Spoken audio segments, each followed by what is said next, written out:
Can we get some hype chatters? Can we get some hype? Any hyped people in the chat right now? Any hyped people? I was hyped half an hour ago. Okay, I'm just joking. Hyped time. Sorry, some shit took a bit longer than I expected. I've been working for like the past like 7-8 hours straight. So I do apologize, chatters, but you are not ready for this. You are not ready. I'm gonna be nice. What have you been working on, pray tell? Some big shifts. Some big shifts. You guys know I like things to look quite nice on the channel whenever possible, but I'm also a bit lazy. And when something's worked, hi Tactile, when something's worked and been a certain way for a long time, I'm like, oh, it's, fuck my voice. It's fine. I'll just leave it. But hold on, I actually need to pick them up. But that's charging. Ugh. This is one of those moments where I really do need two phones, because I've got the notes for the presentation part of the stream on my phone in like a spreadsheet to get like all the information I wanted to talk, you know, across my pause champ. Yes, can we get some pause champs, guys? So this is how streams have started for a long time, guys. So not this song. The song Elephant in the Room by Confetti has been the Starting Soon song for like 9 months or something. But this exact visual has been the exact same, no changes, for the past 2 years. So guys, I thought it's time for an upgrade. And before I go into a scene, that's another topic to talk about. But yes, chatters, are you ready? Are you ready for what's the start of streams is now going to be like? Are you actually ready? Can I get some hype? This is the end of the first 2 years era. This is the next 2 years. You were here. Can I get some I was here's? Because, fucking hell. Not Twitch putting an ad break right here. I'm sorry, I refuse to set the hype thing because you're an old man. What streams are gonna be like from now on at the start is like this.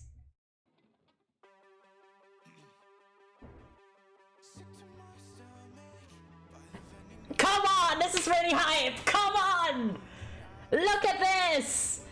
Some shoutouts in the chat to Taya. I'm gonna give you the artist role in a moment, King. She did the animation for this, and this is the new intro song, Kings.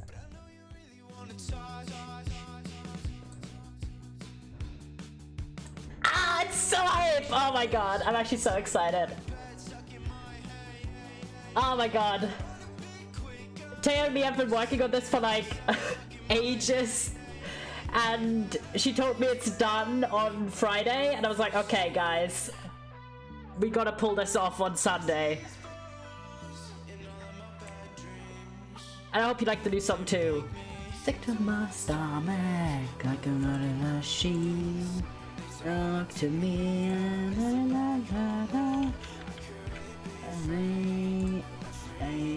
There you go.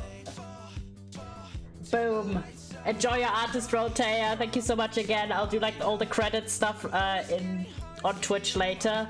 I was very late. I literally got done with everything like 10 minutes ago. Because this is the only thing we're updating, guys. But yeah, can we get some big shout outs to Taya? She's absolutely lovely. I've known her for like a good while, and I've liked her art a lot. And recently she started doing animations, and I was like, oh, this is my time to shine. Because I'm not an animator, guys. I'm actually not an animator. I've done animation for the channel because I was just starting out. And, but I thought 2 years of the same fucking intro animation, we can actually do a massive upgrade and have this absolutely adorable animation of me and my family dog. Yippee! And obviously the new song as well, which I'm so hyped about. This is a brand new song. This just came out. Please, artists, do not strike my ass. It's a song made by an artist called Kenji. Don't strike my ass, King. I love the song. But yeah, that's the new intro. And chatters, in like a pause and neg sense, it's, unless it's special circumstances, we're not gonna do the intro animation anymore. Mostly because I feel terribly inadequate about my animation skills compared to Taya. So I hope you're alright with that. We'll do it for like special streams. I'll pull out the old animation for you guys, but for the time being, it's kind of retired. At the time, I was really, really proud of that animation, but to have to redo that animation with the new art design for my character would have been such an effort that I just don't have the motivation or time to do, honestly. So, chatters. Obviously, like, by the way, if you're wondering why am I not there, it's because this is the recommendation stream and it would cover up elements of the PowerPoint presentation I made. Also, as you can see, I've changed the overlay again. I've simplified it a lot. Before we had like the little in the corner, the last follow and the last sub. I haven't decided on how to do that in the future, but at the moment I just thought it was very clunky. So we just have the follow goal now and everything else is pretty like clean. But you're like, what the fuck did you work on for 8 hours? Because clearly you didn't do the intro animation, because it's way better than what you could make. I thought, right, the other part that featured my old pixel animations that I did were all of the something looks different, no yellow moment, Lamau. Yeah, sorry. Just sat around for 10 hours? No, I really did. I wish I did, honestly. But the other part that featured very prominently my shitty pixel animations I did 2 years ago were all of the alerts. So I redid all the alerts. Not quite all of them. I didn't get done because I've been working since 11 a.m. and today, and then yesterday I worked on them, and Friday I worked on them. I've spent probably like 12 hours minimum like drawing in the last 3 days because I redid all of them that are major. I'm gonna do variations and a few extra ones, but I've done all the main ones. If you want to see them, I can show them off right now. So we have, I've also switched all my alerts that are possible to switch over to Twitch's internal alert system that they've introduced recently. So that's kind of hype. The only thing that's on Stream Elements now is the tip animation. So let me try and show you guys this. I think I can do. I can do this. This is not a real notification, this is a test notification, Kings. Why does it read it out twice? No one knows. Boom! Sorry for the echo. Don't know where that came in, but that's what the new tip animation looks like. It comes up, it's like, it's not animated fully anymore because, well, as mentioned, I've tried to go and update everything, but I just physically could not animate everything. So that would have been horrendous. But yeah, so that's the tip one. But we obviously have more. This is the new follow one. It's very cute. I've also changed the sounds around a little bit. They're a bit more like subtle. We don't have the vine boom anymore. Don't worry. You're not going to get jump scared anymore in my streams. So I have that one. And then this one, which eventually will have different variations, but I just didn't have the time to do it. It looks like this.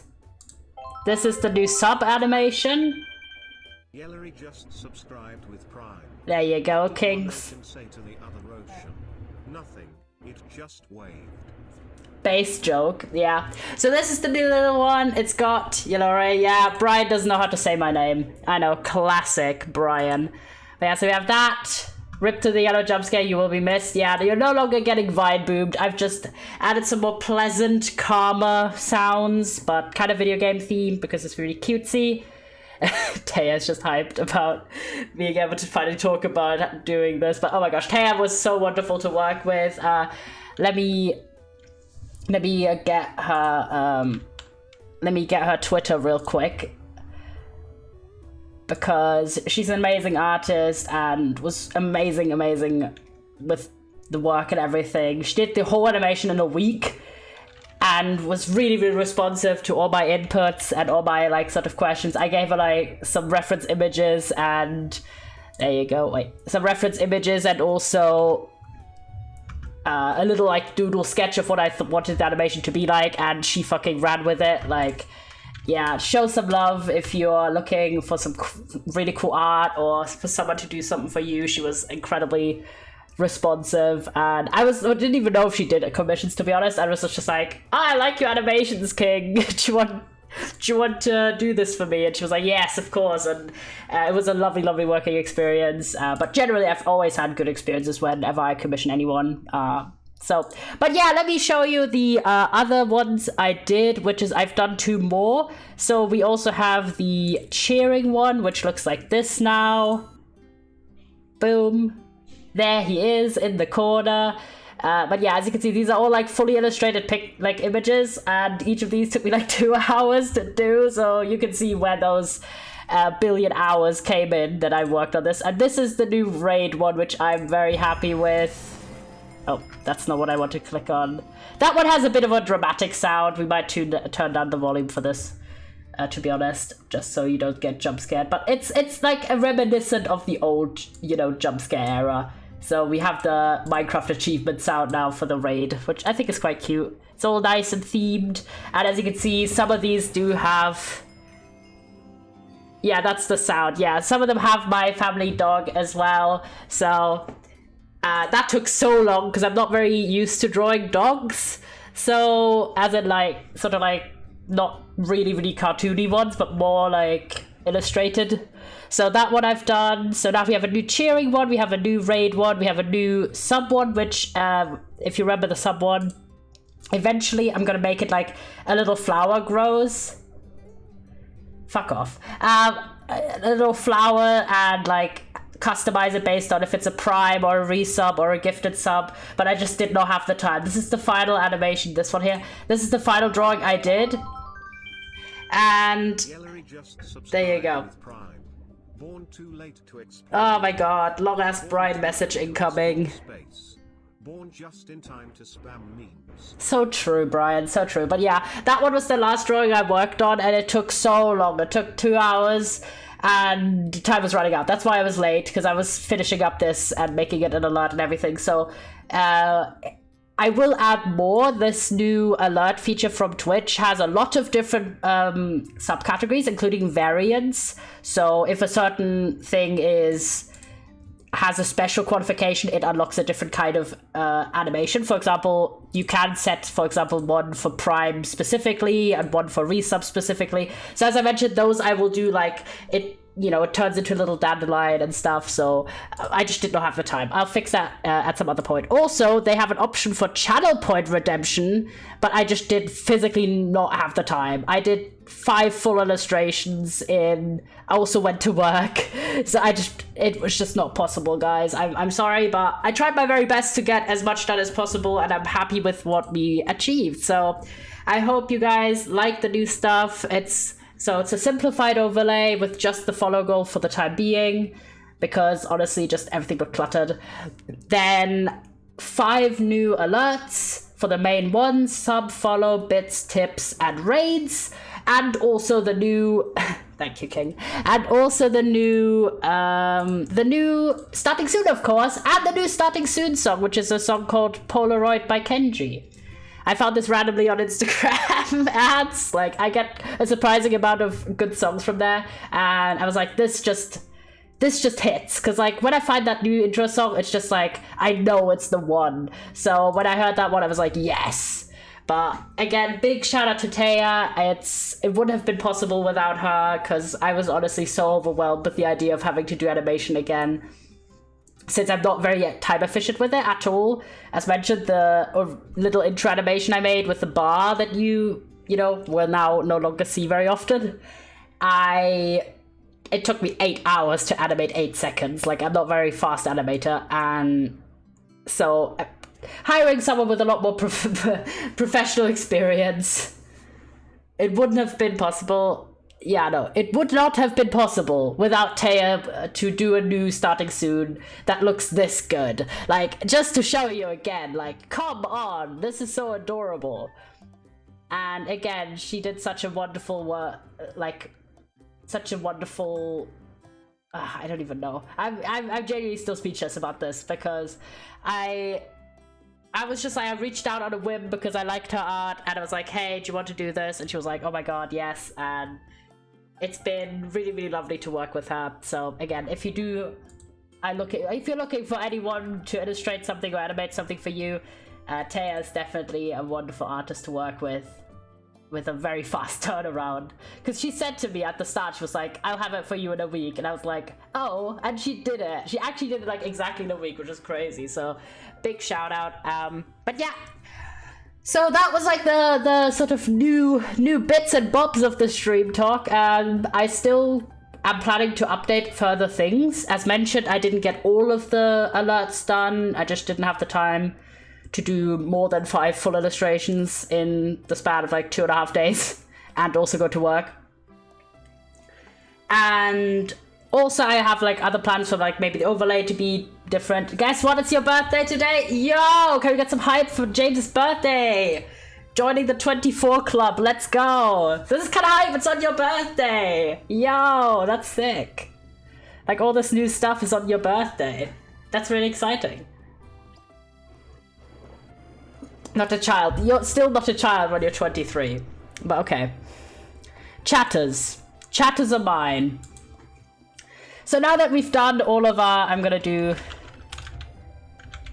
try and get some... making PowerPoint presentation. The child police. I'm not the child police. I need like... I need some instrumental. Surely there's something that fits this. Playlists. That is a funny name, alright. Let's see. Are you guys excited? Are you ready?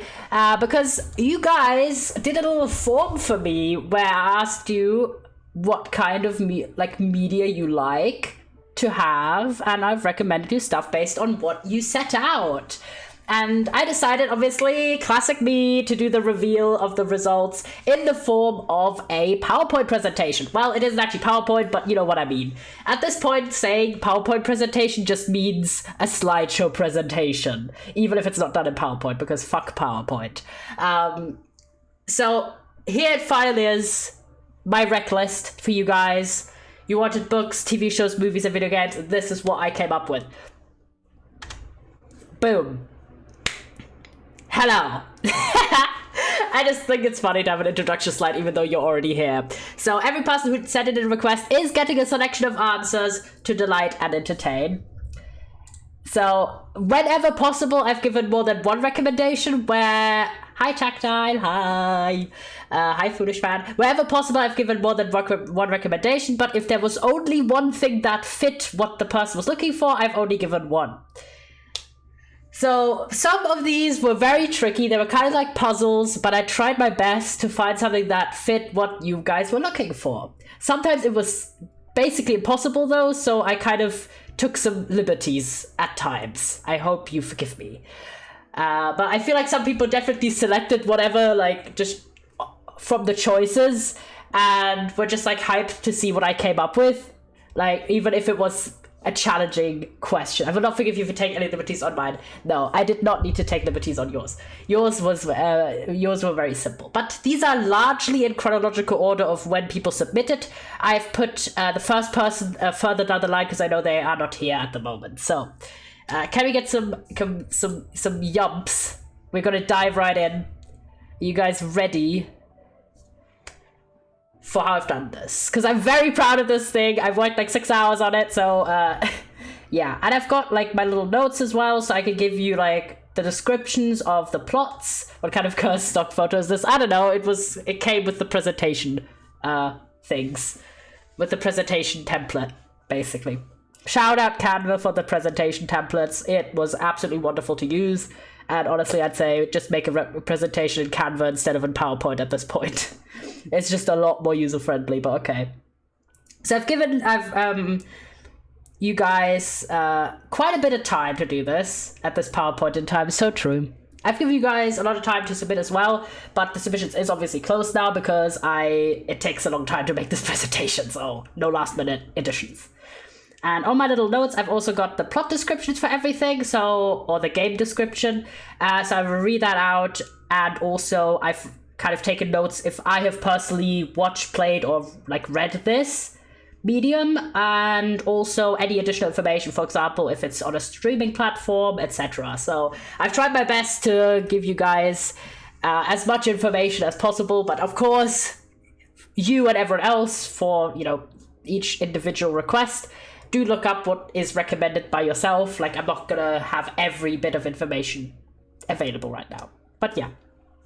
Are you ready for number 1 on the alert? I have no idea who this is, by the way, because I kind of forgot to tell people to use a name that is recognizable to me personally, because I did use whenever I knew who it was, kind of additional information to fulfill the request, but I have no idea who this is. So, hi Helga, welcome to the PowerPoint presentation.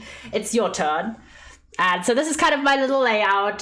This was a request for a TV show, specifically a live-action fantasy show. This feels like AA, maybe to you.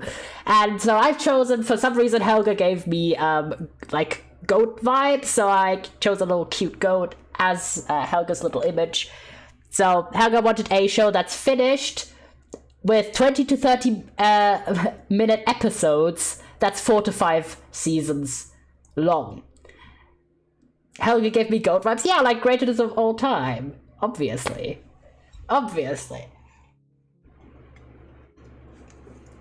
So, again, I did not know who this was. If you are in chat, let me know. Because it just might be a case of this is someone who I only know the username of and don't know the, I presume, real life name. So this was actually such a challenge. This stumped me. Because generally speaking, live action shows don't have 20 to 30 minute episodes unless it's a comedy show. And there isn't a lot of shows that fit this criteria. So this was kind of like one of those that was a puzzle. I looked, and the closest thing I got is a show that's still ongoing, so I do hope that's forgiven. But this was my solution to this request. This show is called What We Do in the Shadows. I've actually watched some of this myself, and it's a fun show. It's on Disney Plus, even though it says it streams on Hulu over here, or for a lot of people, it is on Disney Plus. So, as mentioned, watched it myself with my boyfriend. Really loved this show. Yeah, I've watched this with some friends while I was in the UK, because I've also watched the movie. Because this is a sorta set in the same universe, spin-off type situation to a movie with, a similar title. I think it's the same title. But, so the little plot description of it says, 3 vampires, Nandor, Colin Robinson, and Nadja struggle to keep up with the duties and responsibilities of everyday life as they reside in an apartment in New York. I really love the show, very silly. Yes. So this is a funny show, it's a comedy, it's all about these vampires who've lived for forever, and now they're like in the modern day sort of. It's also very queer and funny, so I'd say, aside from the fact that this show is still ongoing, I did my very best to fulfill this request. I do hope that's not a problem. You're very cool and funny, thank you, I appreciate it. But yeah, great show. If you have not heard of it, I would recommend watching the movie first, because that kind of sets up a lot of the world building and the vibes of the show. So I feel like if you like the movie, you'll like the show. So I've watched most of season 1 of this TV show. But again, it was kind of because my friends were watching it, but I also enjoyed it as said. So I hope Helga is happy with this request. If they come in at some point in the stream, we can always go back to their slides. All right. We get some hype for the next request. This is for Robbie. I gave Robbie the mouse cursor because his username is Robbie Click. So I thought that was funny. And he wanted a No, because his username is Robbie Click. That's why. So I was like clicking, you know, mouse cursor. It kind of went along. This is basically my logic for everyone's little image. So Robbie wanted a video game. Making fun of you, Goat Energy Lad. I'm sorry. I tried my best, okay? So Robbie wanted a video game with fantasy as the theme, and chose the genres action, adventure, RPG, or strategy, which gives me a very broad field. I love working with a broad field because it gives me a lot of choices here. So I found more than one for once. That was really hype.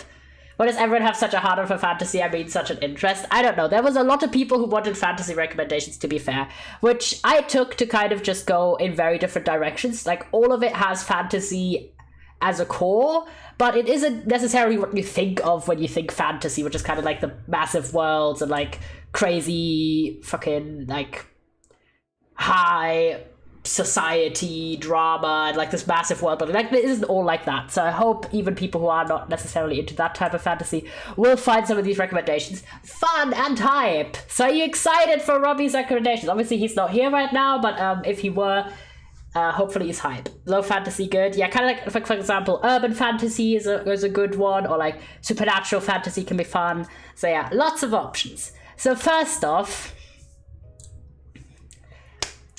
I chose a game called Garden Story, which is an action RPG, where you embark on a wholesome adventure to save the grove, forage resources, combat invasive rot, and restore the community. Relax and enjoy the fruits of your labor in this charming action RPG starring a grape. So yes, you are a grape, and you are like kind of a little knight adventuring about, and I thought, this is cute, this is fun, this is silly, but it still has kind of that core of like a fantasy story, but it isn't like, oh my god, crazy like world building, because like you're in a little garden and everyone's little creatures and stuff, which I thought was so adorable. So banger. I've not played this. I will say, by the way, if I've watched something or played something, and if I don't say anything, it means I've not. But yeah, this looks super cute. I have it on my wish list, and this was my first suggestion for the fantasy theme. Next up, we have a game I've actually played called King of the Castle, where you take your rightful place on the throne in a political party game for 4+ players, but you can play it with Twitch chat, which is how I've played it. Rule the kingdom with an iron fist or silver tongue as you steer through bloodshed, intrigue, and madcap disaster. Can you keep your crown when others plot your downfall? More importantly, can you keep your head? So... A silver tongue. A silver tongue. Did I say that wrong? I do apologize. I'm reading up like my little notes from my phone, so and the font is quite small. But yeah, so this game. No, I did not. Oh. Don't make me doubt myself like this, Elle. Like, I just forget what I say like 3 seconds later when I'm streaming, so I rely on chat to like correct me. By the way, is everyone able to see everything nicely? Because yeah, you see why I didn't want when I'm streaming. Yes, more when I'm streaming than regularly. Because like I talk a lot in life, especially on stream. And on stream, my brain's kind of like, I've got record of it, like I have a VOD of it. So if I need to remember what I said, I can watch it back. So it's kind of fucks with my recall even more. But yeah, so this is why we don't have my PNG for this stream, because it would have just like been a pain to work around it. So yeah, King of the Castle is really fun. It's like a fantasy sort of like kingdoms fighting for prominence, and there's like drama, and again, if you're playing with friends, it's all about like sabotaging each other and trying to, you know, become the king. And with Twitch chat, it's about Twitch chat sabotaging you while you try not to be dethroned. So it's a very, very fun game. Would recommend. Have never played with friends though, but I would like to. I just don't own the game. The reason I played it was because one of my friends owned it, and I was at their PC setup when I streamed this. Yeah, King of the Castle, very fun. A bit in the vein of... Sorry. I forgot what... There was like a different game that was really popular a few years ago that was all about like trying to solve the kingdom's issues. So this is kind of in a similar vein. So you're all about making difficult decisions in this game. And as mentioned, it is a strategy game. And then finally, for Robbie's recommendations, we have a game called Jadonia, which is a classic open world RPG featuring complete freedom to build your character and explore a huge world and complete quests. So very traditional fantasy vibes. You're like questing a lot. It looks really cute, and also it's currently 66% off until tomorrow. It's like €4 at the moment, so if you're looking for a steal fantasy video game, this is the one for you. I thought that was really hype. There's like one or two of the games that people got as recommendations from me that are in fact on sale at the moment, so that's pretty exciting. Can we get some hype for the next request? Next request o'clock. Oh yeah, I should actually... I'm just so annoyed that I can't have like... I really need a second monitor. This is honestly a massive problem, I think. Because I'm just like, right now I need my phone as my second monitor to actually do this request thing. To have my little notes, because obviously I'm not memorizing like all the descriptions for everything ever. So, rip Bozo. But also I would like obviously to see if there's any new boys coming in. Like, I know I will get the alert, like sound alert, but it's just about it. But yeah, next up we have Wisp. I don't know if Wisp's here, which is kind of a shame. Because Wisp's themed item that I gave him was lavender. I don't know. Wisp just gives lavender energy, so that's what I chose, like an image or illustration of lavender for all of Wisp's slides. So hopefully that is on theme. But yeah, Wisp did multiple requests, so we're about to enter Wisp Island. What you have chosen for me? Oh no, I think you'll enjoy it. I'm hoping and praying that everyone, when it's their turn, will actually have something that they like. So within it. And for some of them, obviously, I wasn't able to verify if they have, for example, watched or read or played the thing already. Or for the picture, no. Something relevant that reminds me of the person is basically my vibe. So Wisp's first request was a animated TV show. Fantasy again. Fantasy very popular. Wanted a show that's already finished with no episode length preference with 1 to 10 seasons. So Wisp gave me a very broad field. Like, the field could not be broader from Wisp's request. I do wish Wisp was here, by the way, but rip Bozo. Maybe he'll be here later. So yeah, big field, broad choices. So I had a lot of fun with this one to select a field. Hoping and praying he's not watched all of them, because that would be a pain. But first off, we have Over the Garden Wall, which is one of my favorite shows. I love it. I've watched it many times. It's such a sweet, short show that's very autumnal.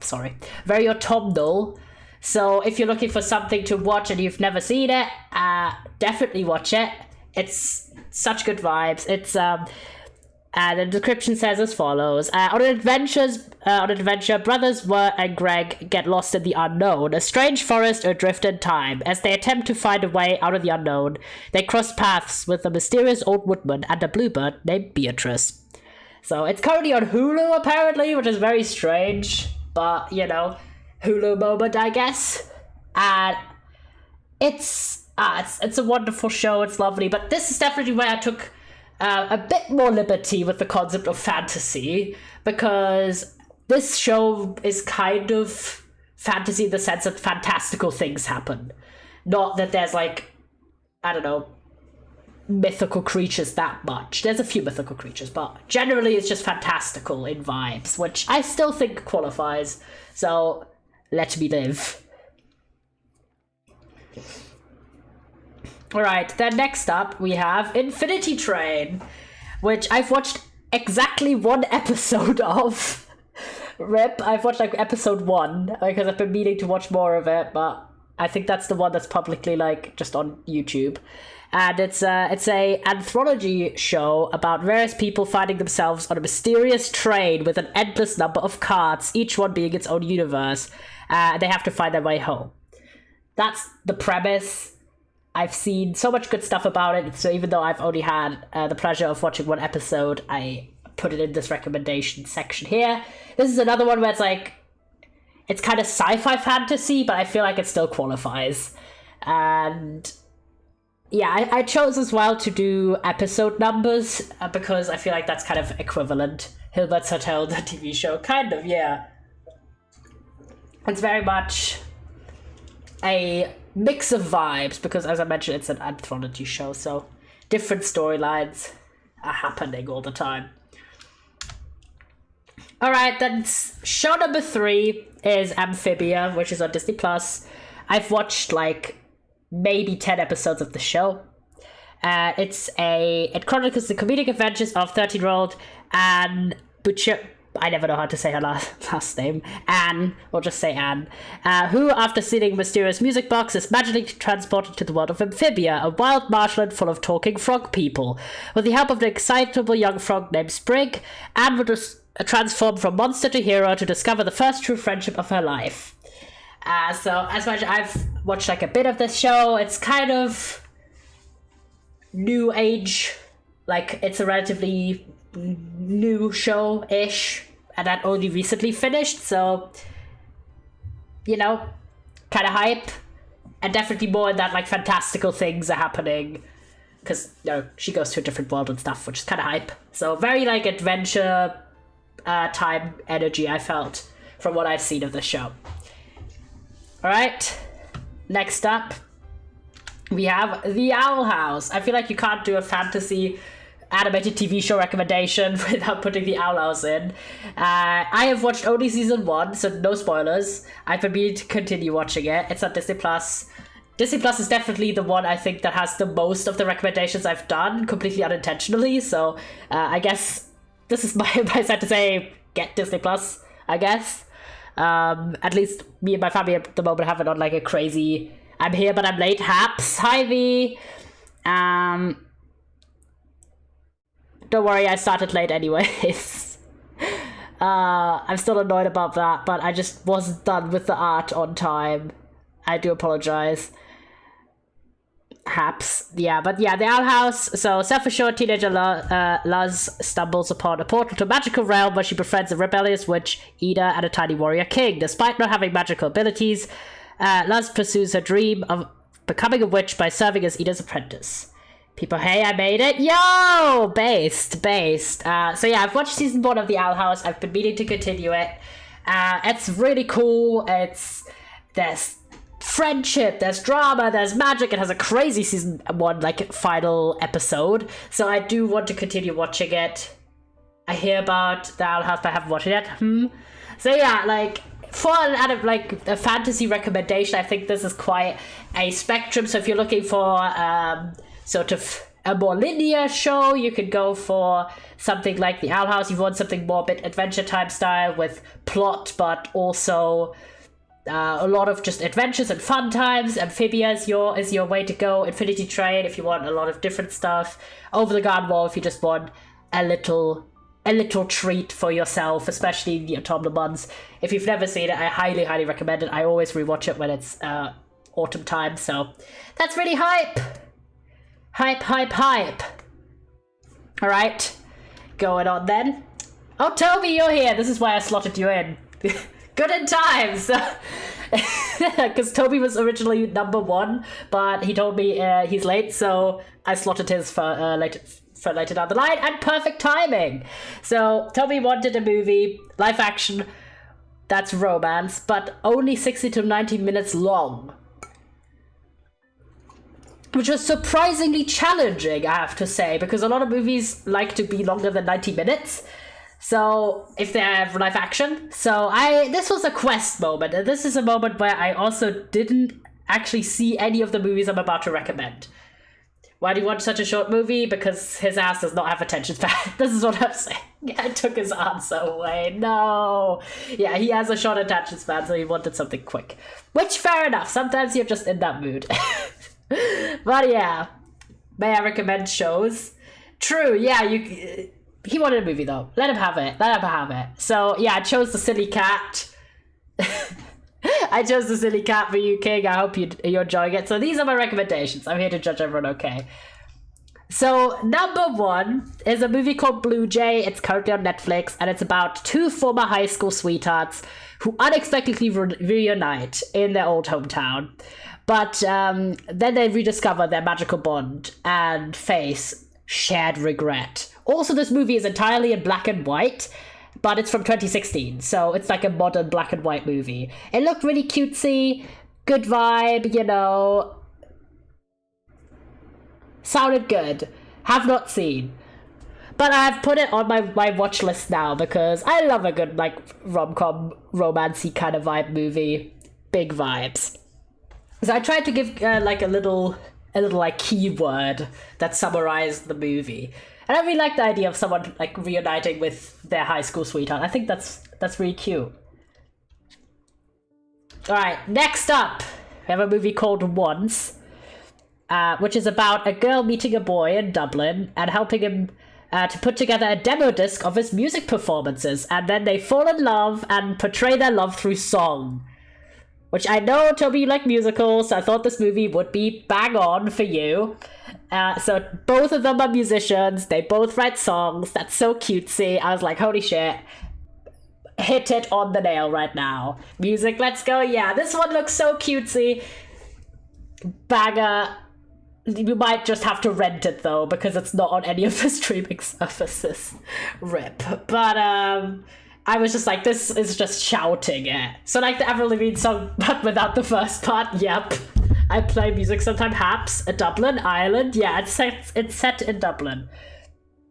So that's also pretty hype, I thought. Resident Irish chatter in the house. Yeah, these were so cutesy. Sorry, by the way, like, all of these are straight romances. There was just not a lot of choice, I'll be real. But alright, we bring in contender number 3, Palm Springs, which is a Hulu original movie, which I've been meaning to watch for ages because it has Andy Samberg in it, and I love him. You guys know this. So this is a story about 2 wedding guests who are stuck in a time loop. But then they develop a budding romance while living the same day over and over again. And it was like, yes! And there's Andy Samberg. And I was like, come on. Like, come on. And I love a time loop. Sorry, I just like time travel, like time-related shenanigans. It's super fun. I saw that one. Let's go. Yeah, this one's been on my watch list for ages. Literally just because Andy Samberg is on it. OMG, it's like Groundhog Day. Love that. Yes. And I had this on my watch list for like 2-3 years since it came out. RIP. But I'll get to it. As mentioned, it's currently on Hulu. Which, yeah, might be a while until I get to this because I don't have Hulu. But, alas. I like how the live like there's no tomorrow tagline. That's really funny. But alright. And then we close out your movie recommendations, Toby, with a movie called Before Sunset, which is about Celine and Jesse, who met 9 years ago in Vienna, crossing paths again for a single day in Paris, and they're trying to find out what might have happened if they had acted on their feelings. So this is like a mischance sort of situations. What's your favorite romance movie? I don't know. I really like, this is not really a romancy movie, but I really liked, what's it? Celeste and Jesse Forever, which, Chef's movie. It's not really a romance movie, it's more like drama because they like get divorced in the movie, but banger movie, love that one.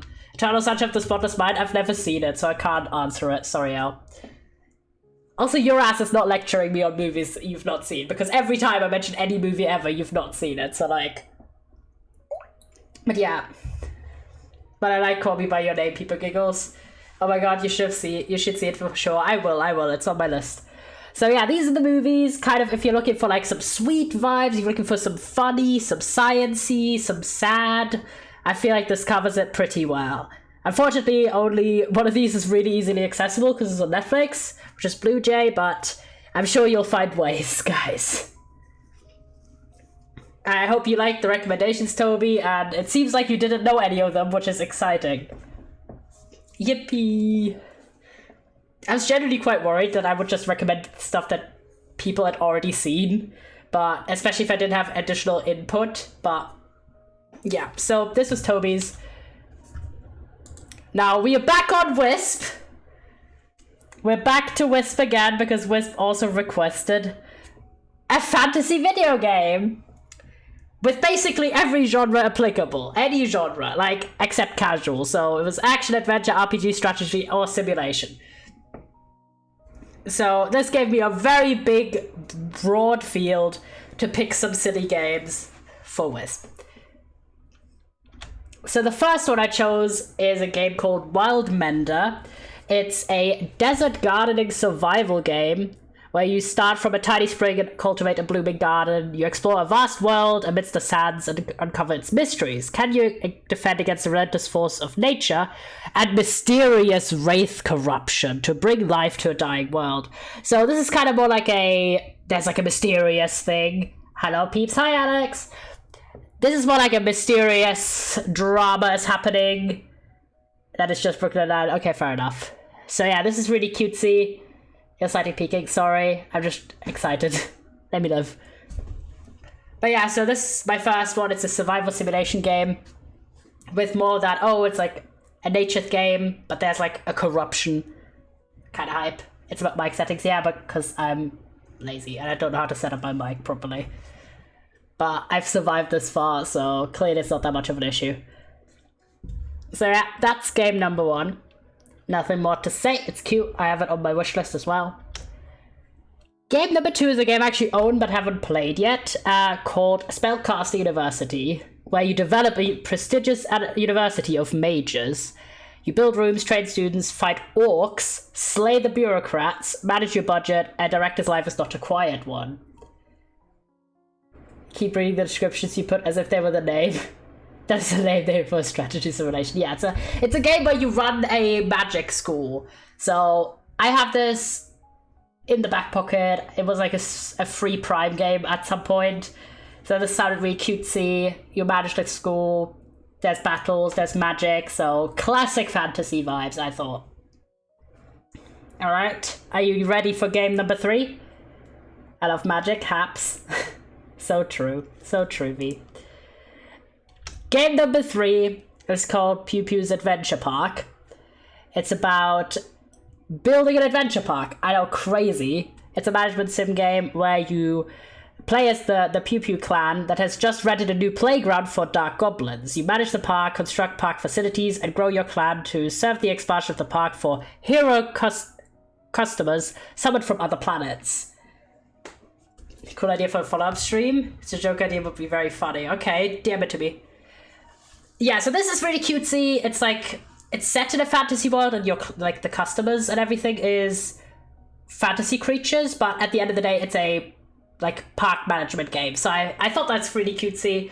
So you kind of have like a variety. You have ones where the setting is very much as fantasy, but the gameplay is more about like kind of generic, as in like, you manage something.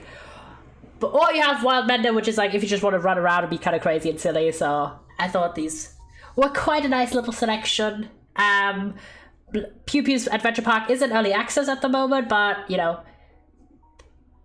don't prevent that from checking out these games or buy whatever fancies you fancy. I really miscorrected myself there.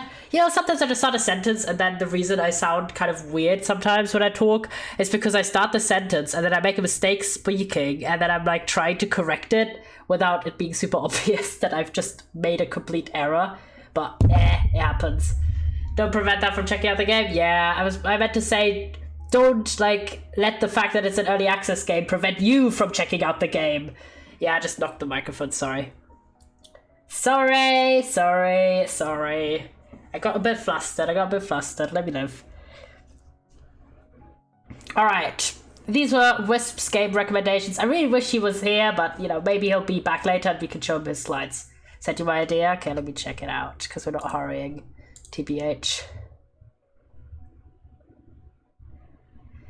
That's funny. Yeah, I might do that. No, you bonk chat for being this naughty. This presentation is so cute, by the way. Thank you. I put a lot of effort into it. So, alright, are you ready? Because Wisp also requested a fantasy book. I know, crazy. The selection, the range. No, I'm sorry. I'm roasting Wisp for no reason at all. If you know what you like, slay, So Wisp wanted a fiction fantasy book No page preference. Books, let's go. From the teen to YA to general sort of. I think Wisp likes fantasy. I know, shocking. No way, he likes fantasy. So it was teen to general, which in this case means like 13 to infinity. So he gave another very broad, wonderfully broad category to request. And this is my little slide set up for the books. Because the books are a bit different. I just have like the covers and then I'll tell you a bit of background bits that I thought were interesting. Can we get some hypes? Any hype? Any hype in the chat? I do like how it's like Wisp likes fantasy, yeah. Wisp really likes fantasy enough to request 3 different media and then have all of them be fantasy. Alright, we start out with Good Omens by Terry Pratchett and Neil Gaiman. You guys know, I love Good Omens, I love the book, I love the TV show. If you're wondering, yes, it is a Prime TV show. Banger. Alright, let me read you the description if you've never heard of it, if you're like, what the fuck is going on? According to the nice and accurate prophecies of Agnes Nutter, Witch, the world's only completely accurate book of prophecies written in 1655 before she exploded, the world will end on a Saturday. Next Saturday, in fact. Just before dinner. So the armies of good and evil are amassing. Atlantis is rising. Frogs are falling. Tempers are flaring. Everything appears to be going according to divine plan. Except a somewhat fussy angel and a fast-living demon. Both of whom have lived amongst Earth's mortals since the beginning and have grown rather fond of the lifestyle. Are not actually looking forward to the coming rapture. And someone seems to have misplaced the Antichrist. I love New Game, and you should have mentioned that when you pitched the show to me. Oh, I'm sorry. Riposo. But yeah, that's the plot. So it's like fantasy in the way that, well, if you don't subscribe to Christian worldview and angels and demons being real creatures and stuff, but also there's aliens in this show, and there's like Atlantis is real at some point. You know, crazy shit happens, and crazy shit happens in the book as well. So if you've heard of the TV show and you're like, what? Huh? Do you believe in dinosaurs? Yes. Gods and demons are just aliens. So true. I just said so true because it's a filler word. But yeah, if you have seen about the TV show or heard about the book, that is this book. And the plot of the TV show follows, of the first season, follows the plot of the book. Relatively. It's a bit of an older book. Like, this is a disclaimer generally through out this presentation. It's... I used an emote. Are you proud of me? Well done. Further presentation is that do look up stuff yourself. You're working your way through the Discord series right now. That's hype. I got the first one and I've been meaning to get into it properly. Because my mum's a big fan.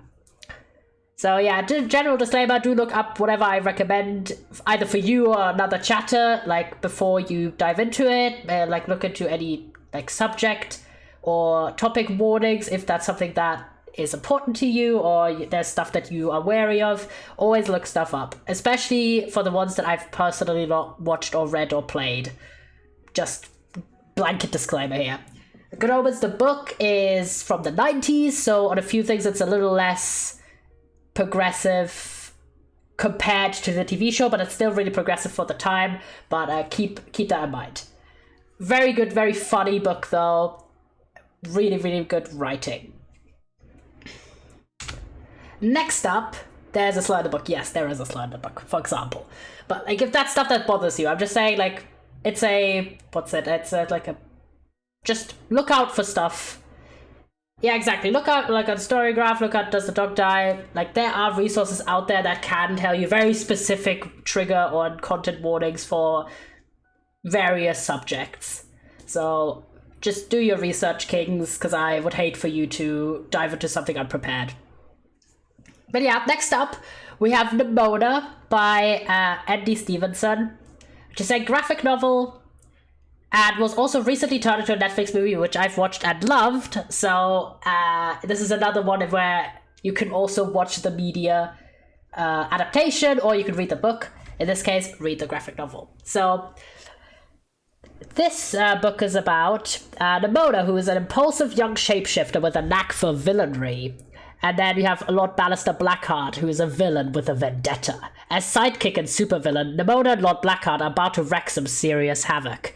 Their mission: prove to the kingdom that Sir Ambrosius Goldenloin and his buddies at the Institute of Law Enforcement and Heroics aren't the heroes everyone thinks they are, but as small acts of mischief escalate into a vicious battle, Lord Blackheart realizes that Nimona's powers are as murky and mysterious as her past, and her unpredictable wild side might be more dangerous than he's willing to admit. So I've read both Wreak Havoc instead of Wreak Havoc. Did I say that?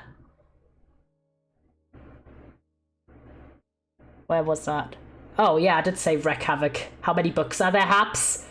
Many. Like, I've recommended like 4 books for everyone who recommended books, who asked for book recommendations, because that's like my field, okay? This is the one where I had like a lot to say, basically. So I have read the graphic novel and I've watched the movie, both of which are excellent. There's gay rep, it's beautifully done, both the illustration style in the graphic novel and the animation style in the movie. Lovely, amazing. Actually cried reading the graphic novel. It has a wonderful, wonderful story. It blew me away. Would recommend highly. So proudly coming out as a fucking nerd. I am. I have like 3 bookshelves to back myself up here. I will brag. So, in what order are you doing these? Order of submission. So you are at the very end, King. I do apologize. The only person I pushed back a bit was Toby, because he told me beforehand he wouldn't be there at start of stream. Alright, next up, we have a book called The Rest of Us Just Live Here by Patrick Ness. I've read this also. And this is a quirky book. A lot of people don't like it, but I really liked it. So, and this is the description for it. What if you aren't the chosen one? The one who's supposed to fight the zombies, or the soul-eating ghosts, or whatever the heck this new thing is with the blue lights and the death? What if you're like Mikey, who just wants to graduate and go to prom, and maybe finally work up the courage to ask Hannah out before someone goes and blows up the high school? Again. Because sometimes there are problems bigger than this week's end of the world, and sometimes you just have to find the extraordinary in your ordinary life, even if your best friend is worshipped by mountain lions. So this is kind of like the characters in a story that aren't the hero. Like, think of any story where it's like, oh, big battles and shit, whatever. There's like the friend who's like just a normal person at a school, but crazy shit goes around all the time. So I feel like if you liked, let's say, if you like Percy Jackson, I'd say you'd like this book. I really like Patrick Ness's writing. There's a lot of gay representation or queer representation broadly in this book as well. In general, in his books. Antithesis to a hero story, and I love it. Yes, it is very much an antithesis. It's all these characters just go like, why should we give a shit about saving the world when, like, we're 16 years old? Or like 18, I don't know. It's been a while since I read this one, but I thought it was really like funny, quirky, but not in a too annoying way in my personal opinion, and it kind of comes out and really criticizes a lot of sort of the tropes in the typical YA hero stories. So I feel like it has a lot for everyone in here. Alright?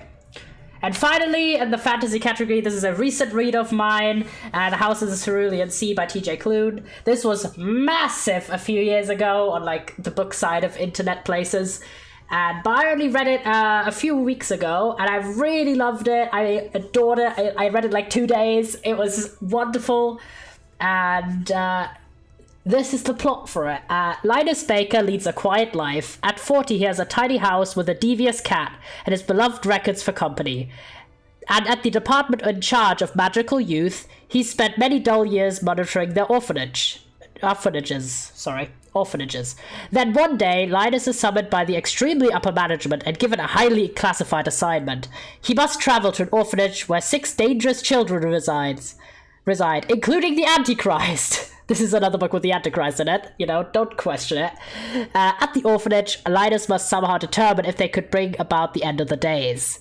But their guardian, the charming and enigmatic Arthur Paracelsus, Parnassus, I have no idea how to say his last name, sorry, will do anything to protect his wards. And as Arthur and Linus grow ever closer, Linus must choose his duty or his dreams. And yes, this is a gay book.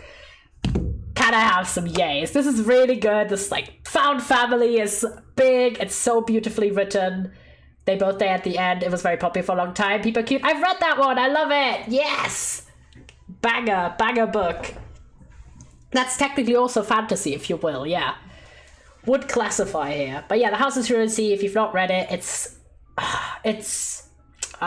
written like a dream. It's got a really, really charming, cute love story, but it's also about sort of institutional discrimination, and it's about prejudice. Did you read the prequel? Yes, I also read the prequel. I have both of them in hardcover. So yeah, I would say these are all of these I've read, all of these I loved. Good Omens is my favorite TV show, like, ever. And as mentioned, the Nimona movie was really, really good. Banger. Haps. So true. The Rest of Us Are Just Live Here is the book that's, for me, is the furthest in my memory, because the other three I've either read the book recently or watched the adaptation of it recently, so that's why, like, my recollection of the plot isn't as clear as of the other ones. But yeah, The House of Serenity, if you like the Umbrella Academy, let's say, if you like that kind of vibe, I'd say you'd like this. You'd like this book a lot. Right, and if I remember correctly, there was another one for Wisp, if I'm not mistaken. Yes! Wisp really selected all of the ones. Absolute gold. I'm so sorry that, like, he's not here at the moment, but maybe he'll be here later. Because this one is actually a step away from the fantasy grind, because he requested an animation movie of any length with the topic of queer love, which I thought was really nice. It was a fun experience to research. Unfortunately, there wasn't that many choices, which, you know, come on, fix that, people. You know, animation people of the world, make more movies with queer romances at the center, please. Because I was like, okay, I'm gonna try my best here. And I obviously, whenever I think of sort of a queer animation movie that was, like, big and very memorable to me personally, you can't do this without In a Heartbeat.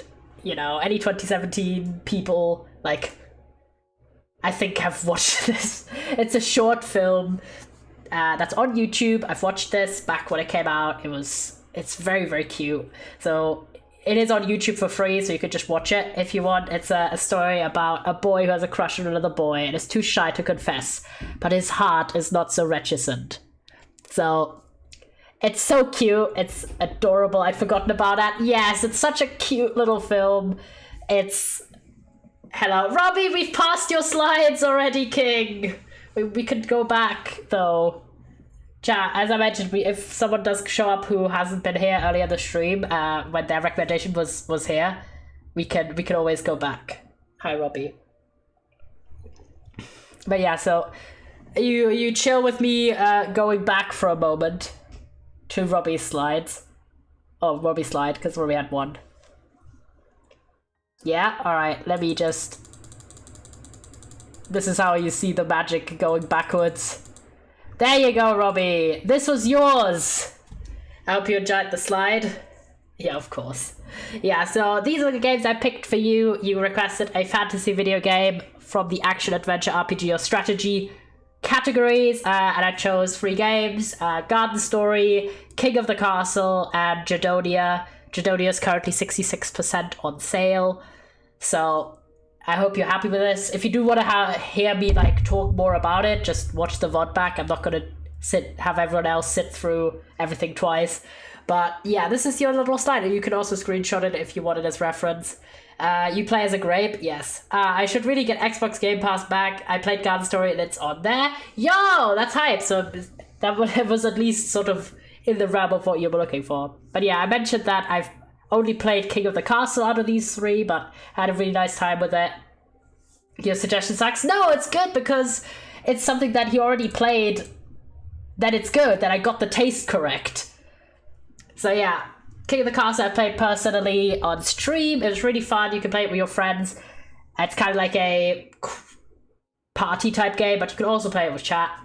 Just let me insult you in peace? No, I will not. Thank you. And Jadonia is a open world RPG where you do like quests and stuff. As mentioned, it's on sale at the moment. Yeah, been wanting it? Yo! Oh yeah, no, so he doesn't own it, he just used to have the Game Pass. That makes sense. But yeah, I hope this slide is helpful if you do want to screenshot it or something. King of the Castle at least, yeah. So, these are all obviously on Steam.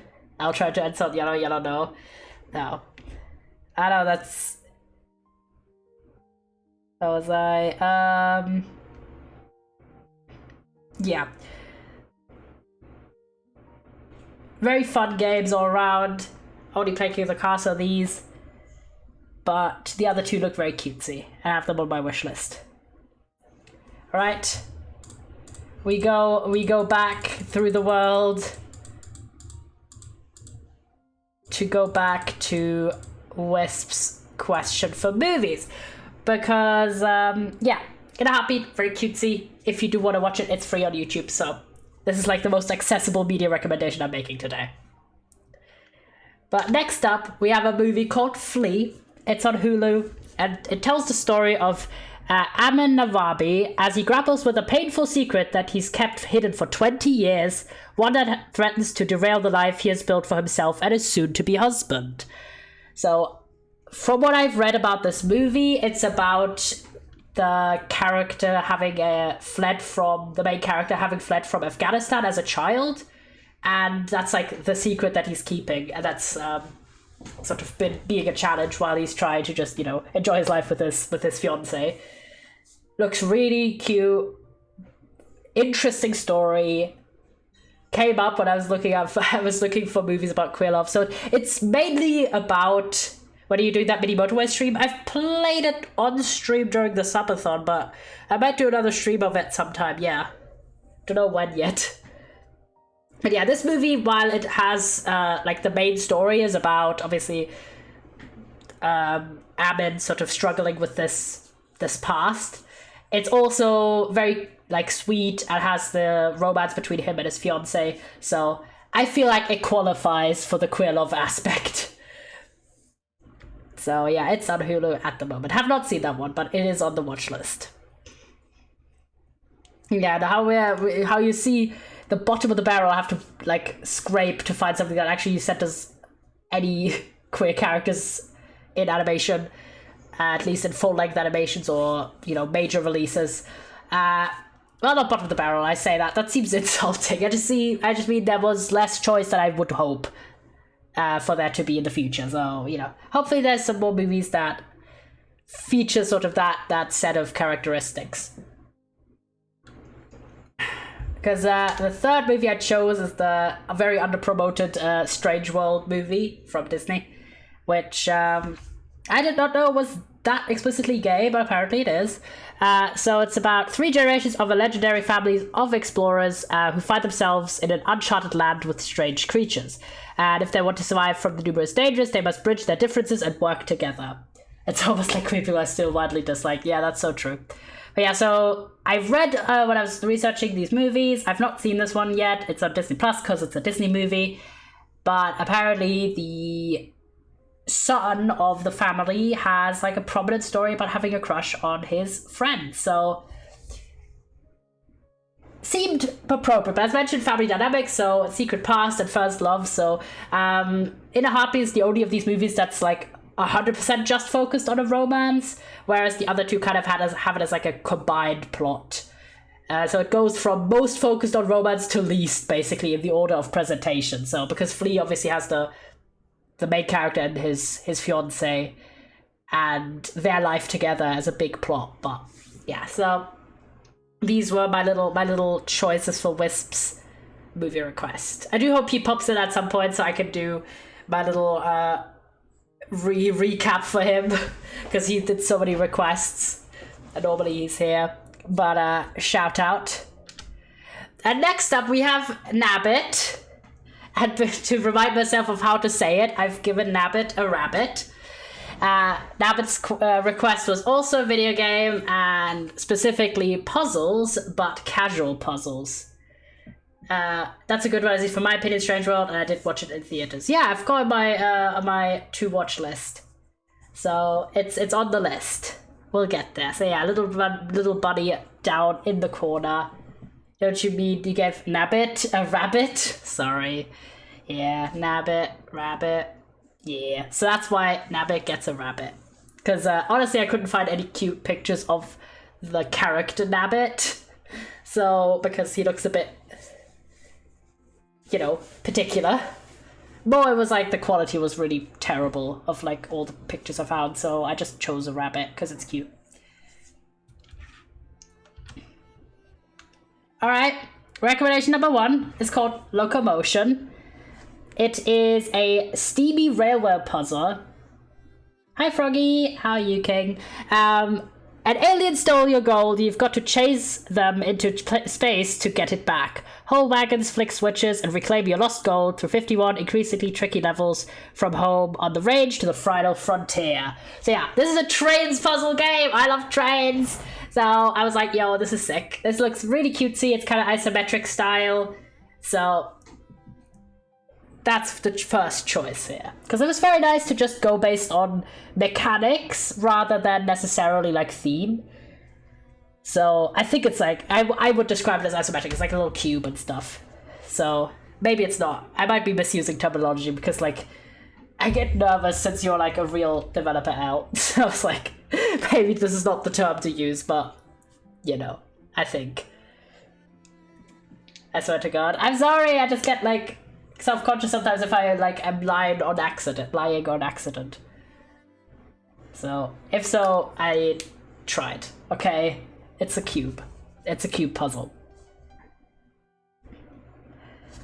All right. Next up, we have Build a City Block, which is a city builder game, in which you need to fill city districts to reveal the landscape, collect stars to raise unique landmarks, increase your score, and complete levels.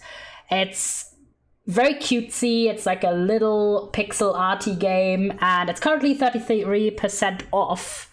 It's only like €2 for me, so very like little game, but it looked super cute, and you know, if you like a little puzzly game with a city theme, I think this is a good one. I think it's genuine 3D, but the extra camera perspective being 45% of the picture does give it a very isometric vibe. I assume that's the intention. Yes, that's what I was thinking. So yeah, Build a City Block also on my wish list. Big hype. Next up, we have The Shape of Things, which I feel like if you're a puzzle game enjoyer, this is a known quantity. It is experience a relaxing atmosphere from the comfort of your cozy room by solving small 3D puzzles inside collectible gachapons and find the original shape of things inspired by Rubik's style. This is so cute. It's like set in this room and it's all about like organizing your little life, and I've had this on my wishlist for quite a while. It looks adorable. I know James likes this game, so it's a James approved, if I remember correctly. So big hype. These are my little casual puzzle game suggestions. So these are kind of the vibe where, you know, it's just stuff you're just having a little bit of a relaxation period with. I did not know why I said the word relaxation meant relaxing. God damn it, this is what happens when I've worked 8 hours straight before going to stream. This was really not my best idea, but I really wanted the alerts to be done for you guys today because I set myself the deadline of debuting the Starting Soon screen today, so I was like, I want everything nice. But then I've worked for like since 11 a.m. today, literally until like stream started, so rip bozo for me. So that's an additional factor of my brain being a bit whoosh kind of vibe. But yeah, what I meant is like you could relax with these games. Cat kiss, thank you. James, was that right that you played The Shape of Things? I'm not 100%, but I remember seeing at least on your wishlist. I'm not sure if you do. But yeah, as mentioned, these are like relaxing puzzle games. Like they're not going to stress you out. They're just like to chill and stuff. So I really like that all of these had a different theme though. So hopefully I can recommend it as really calm and fun puzzles. Yeah. So I wanted some different vibes because for this one, the vibe given was just puzzle, which is very broad. So I got a bit creative with it. Hopefully Nabbit likes this recommendation. Sorry, I keep talking about this, but the correct name for what I call genuine 3D is perspective. Okay, that's fair. That's fair. Next up, we have Ches or Ches. I have no idea who this is, so if you're here, hi. But again, I really should have specified to say like at least also mention your username, because there's like 3 people here who I originally didn't know who they were. I've only found out who one was at this point, so that's a bit orcs.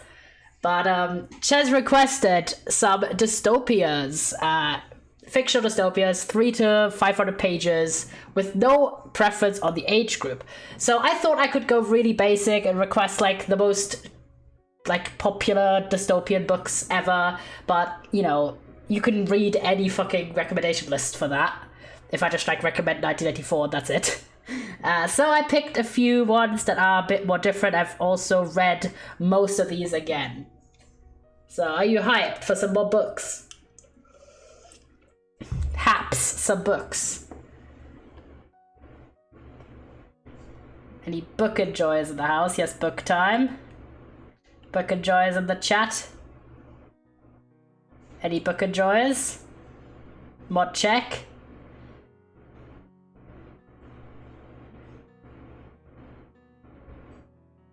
Book. Yes, let me just clean my glasses really quickly.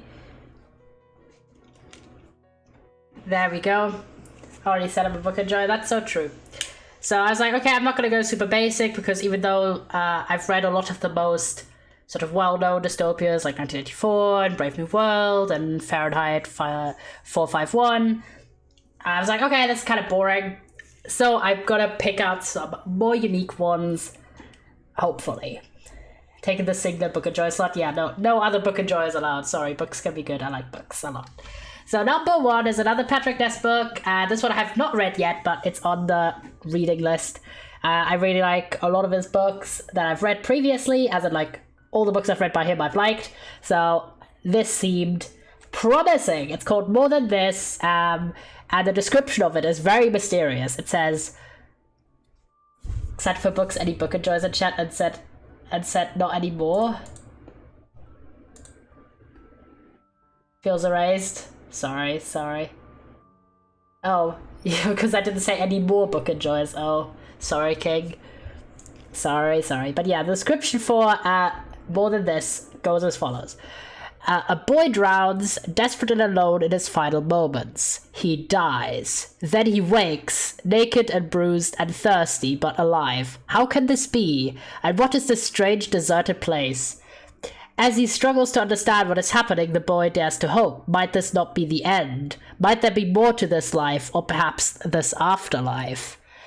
So I'm very curious about this. I've not read it, but I'm just like, how is this a dystopia? I don't fucking know, but life, death, afterlife sounds fucking exciting.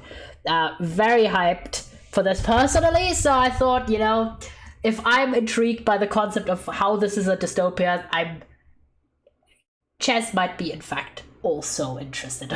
I mentioned thirsty like that. I don't know, because he was thirsty. Like I imagine in the dehydration sense. But to be fair, Patrick Ness also, like, every book I've ever read of his is gay as well, so, like, you never know what he really meant by that description. Why not hungry, though? Something to think about. You never know. Maybe he just wasn't hungry. Sorry, I'm just laughing. Oh, God damn it. But yeah, this is the only one of the books I'm recommending that I've not read, chat. The other ones I have. Next up, we have a book called The Bees by Laline Paul. Lots of L's in that name. This is a book I loved. It's crazy, it's wild, it's wacky. It's been a few years since I've read it, but it's very good in my personal opinion. But yeah, let me read you the description, because you're like, what the fuck is going on here? Born into the lowest class of her society, Flora 717 is a sanitation bee, only fit to clean her orchard hive. Living to accept, obey, and serve, she is prepared to sacrifice everything for her beloved Holy Mother, the Queen. Yet Flora has talents that are not typical of her kin, and while mutant bees are usually instantly destroyed, Flora is reassigned to feed the newborns before becoming a forager, collecting pollen for the wing. Then she finds her way into the Queen's inner sanctum, where she discovers secrets both sublime and ominous. Enemies roam everywhere, from the fearsome fertility police to the high priestesses who jealously guard the hive mind. But Flora cannot help but break the most sacred law of all, and her instinct to serve is overshadowed by a desire as overwhelming as it is forbidden. This is big hype. Like, this is a really fascinating, like, dystopia without people. It's like a bee dystopia. The fertility police is just straight men. Yes, straight male bees. True. No, but yeah, this is like, it's very cool to have Beastopia, yes. It's very cool because it, like, covers societal topics, but on a non-human sort of social sphere. Because obviously bees have their own little, like, communications and their own social rules compared to people. And that is featured in this book also, but it still manages to cover really interesting social topics that affect people. So it's a really weird, wacky book, well written, very emotional, and you learn a lot about bees too. So if you're looking into, you know, bees, this might be a hype way to find out more about them that isn't just like reading non-fiction. Are you ready for the next suggestion? Because it's coming right up. This is Hell Followed With Us by Andrew Joseph White. I read this year, I think. And this is a very gory book, warning. This is, a lot goes down in it. Again, there's a lot of books that I would say generally any book I'm recommending or any media I'm recommending, again, look up any warnings. But this one I'm just saying, holy shit, it's very gory. But also really good. Let me read you the description, because it's hype, it's very hype.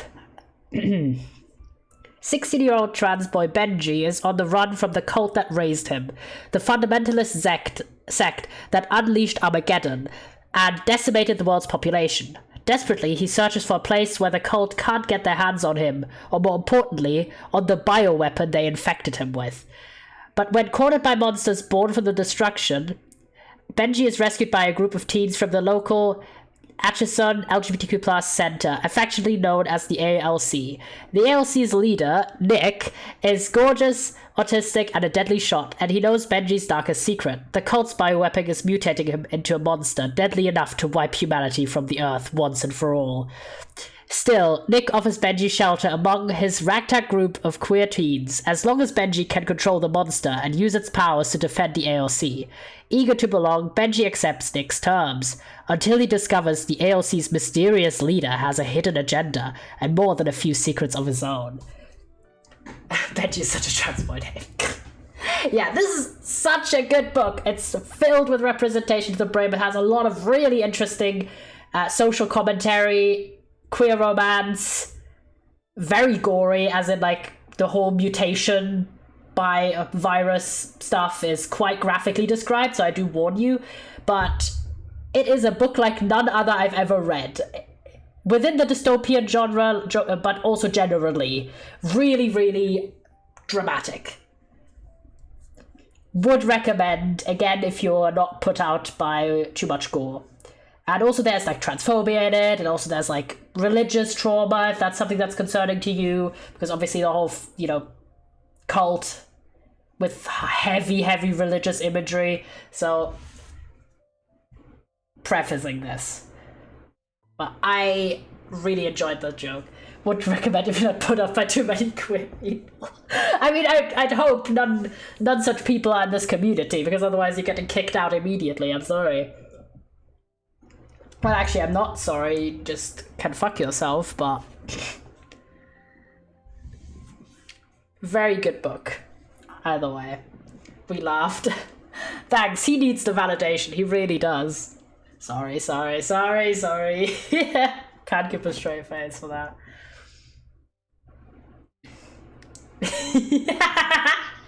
Sorry, come on. If I'm getting bullied, I get to bully right back. This is how it works. I'm not here just to sit and let my chat bully me, including my friends in the chat. Let people have egos. He has a big enough ego already. I will contend. Okay, maybe you don't, to be fair. I'm just chatting shit. I'm just chatting absolute shit. No content of accuracy included. Which is it, yellow? I don't know. Do I need validation or do I have a big ego? Maybe both. Is that possible? I don't know.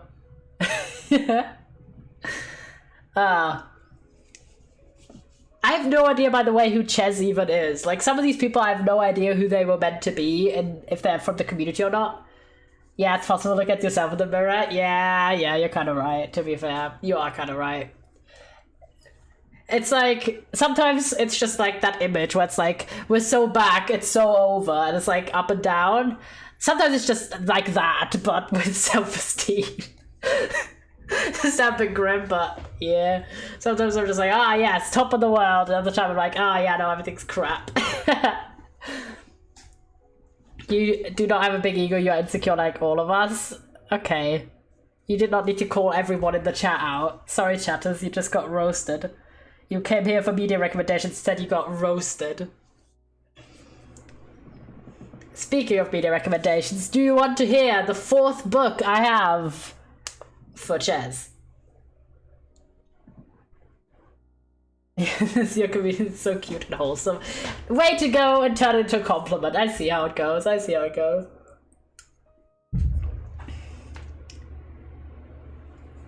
Oh yeah, and I forgot about, it was in the description but as well, How Followed With Us has like really very like explicit on page autism representation, which is quite hype. I'm not okay with being bullied back. I did not expect this. Well, that's how it goes, King. I can't give you too much power. You're already a VIP, you already get spam privileges. But are you hyped for the next one?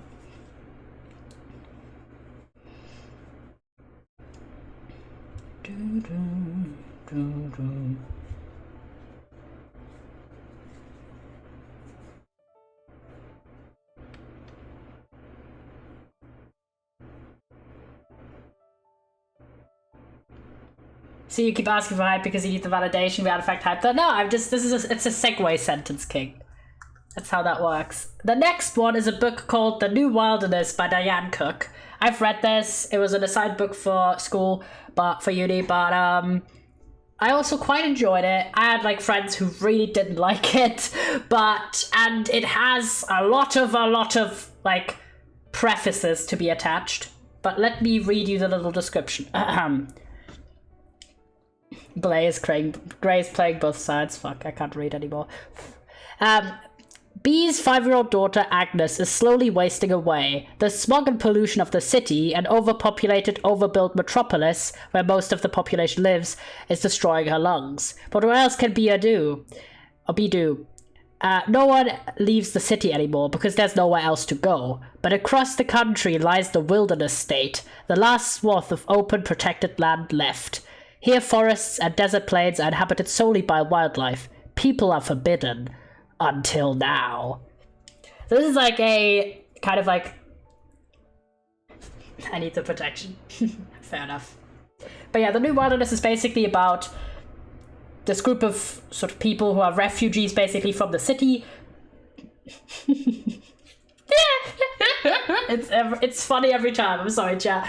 It's funny every time when you do the 7TV going on accident. It just makes me giggle. It gives me joy in life, okay? But yeah, The New Wildlife is basically, so they go to this wildlife state that's like a protective space to live away from the corrupted city. And shit goes down. I will say it's a... If you have read Brave New World and liked that, I'd say you'd like this. It's very out there in many ways. Like, I originally really didn't like this book because like less than 20 pages in, there's like an on warning here. There's quite a graphic on scenes description of the main character losing a child. So if it was very like immediately a start of the book and very like explicit, which I did not see coming. So I was kind of like put out by that, especially since there was no warning. So I'm giving you the warnings now. But then there's like so many interesting social dynamics that kind of get put in this book. It's the survivalist narrative because they're like sent out into the wilderness to live. So, and it's emotional. It's about a mother and her daughter, and it's about, you know, the daughter growing up and like their relationship changing. Many things are happening in this book. It's crazy, it's wacky, it has interesting things to say, and I feel like in the dystopian realm it adds like a different perspective. What I really like about my choices here, sorry, but to praise myself here, but is that like I obviously don't know more than this, but the 3 books I've actually read here also center voices that aren't typically centered in popular dystopias, which are female characters and queer characters. So I hope that, you know, whoever Ches is finds these illuminating and also might not have come across them before, and it might expand, you know, what they consider to be vital, important entries in the dystopian genre. So that's kind of the little hook I've gone with. And also I've really enjoyed my time with like all the books that I've read out of these. So, yippee. These sound like really nice suggestions. So yeah, but again, I do preface that, I mean, it is a dystopian genre, so there's generally intense stuff happening, but that especially Hellfought With Us and The Wilderness, The New Wilderness, are books that really, really need content warnings. Next up, we have Foolish Fan, aka Carson. Thank you for letting me know it was you, King. So I've... Later, this image, you just got a car, because I didn't know who you were at the time, but I hope this is chill. So, Carson, aka Foolish Fan, wanted a TV show that's animated with a trans protagonist, and 30 to 40 minute episodes and 2 to 3 seasons that's currently ongoing. Foolish Fan has a name, I know, crazy. This is why I didn't know, because you just put Carson and I was like, who's this? So this was quite a particular request, and this was another situation like the fantasy TV show with short episodes that I kind of cheesed a little bit, in that I picked a show that doesn't quite have episodes that long. But I did my very best, because there's like basically no TV shows that are ongoing and only have this few seasons but not have more than 1 season but less than 4 that have trans protagonists, except one. That's the closest I got. It's a TV show called Dead End Paranormal Park. It's a Netflix original show, which has a trans masculine main character. Shout out. And the description goes as follows. I've added this to my watch list because I did not know this existed. That it was cancelled. No, but this is why I'm saying I was cheesing a bit. It's not an ongoing show with the specs. This is the closest I got, King. 2 teenagers in a talking park work together to fight demons in a haunted amusement park. The 2 slowly start to grow into themselves as they face zombies, game show hosts, witches, and crushes. This was the only TV show I could find that has like this few seasons that has a trans protagonist, even if it's already finished. Wait, how am I subbed? Did a subathon recently, so you got gifted a sub, I imagine. Sorry that it got cancelled. Did someone gift me? Yes. OMG. Hi, welcome in, King. We're doing a stream where I'm recommending my chat media, so yeah, this is what I meant. Like, whenever it wasn't possible, because the media someone was asking for does not exist at the moment, I picked the next best one. So in this case, it isn't an ongoing TV show. And yeah, but it has 2 seasons. It's on Netflix, so if you've not seen this, like myself, I love this show. Cancelling it was cruel, but I will still watch it because it looked good, and I love a good little paranormal show. So apologies that I couldn't find anything else, but shows with trans protagonists are very, very, very rare, especially animated ones. So it's amazing. I was like pretty sure that I wouldn't be able to find anything else because I looked up so much stuff. Especially one with a protagonist, because I specified protagonist, not character. There's a few shows that are ongoing that have trans characters as side characters, but yeah, also the episode length really screwed me up, because there is a show on, I forgot what it's called, let me check.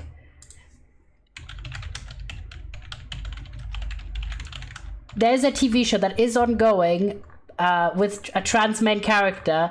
It's just that the episodes are a lot shorter than what you requested, which is why I didn't like question it typing as well. I do apologize. But the show is called Too Loud. It's on YouTube, and it is a show that's like a like preteen, not preteen, like toddler, like child show. But it's about two siblings, and one of them comes out as trans in the second season. So if you do want a show that's, I think, still ongoing, but that just doesn't have episodes that are that long. They're like 5 minutes long because it's a children's show. But it's called Too Loud. And when I was researching for this request, I came across it, and I would have put it down, but I felt a 5 minute runtime was too far from the 30 to 40 you were requesting. So I'm giving this as an additional recommendation because you've already seen the recommendation I've given. But yeah, I thought that was really hype to do a show where you have, I think they're twins as well.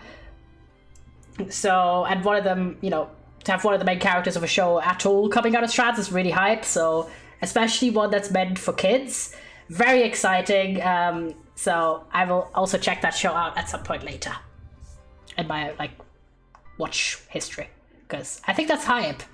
And I'm excited to see how they handle that topic for, like, a, like, I don't know, kindergarten age audience. Elle, it's your time! Elle, it's your time! It's your clock, my friend. This is what I chose as your picture! It's your game! I know, so imaginative. Hope you like your shelf decoration.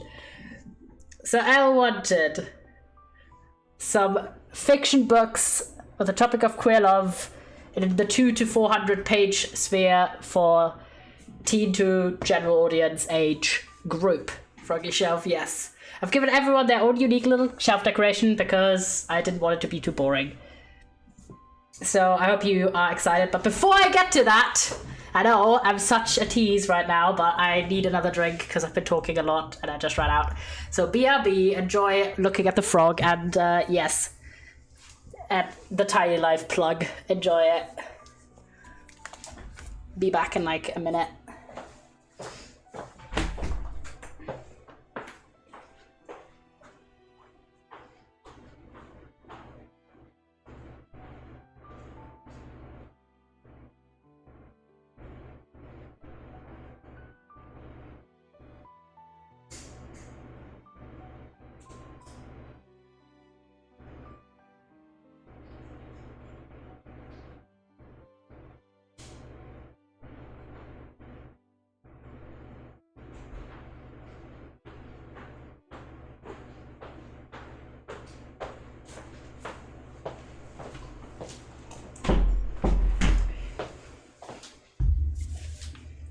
Yellow City, so true, Kings, so true.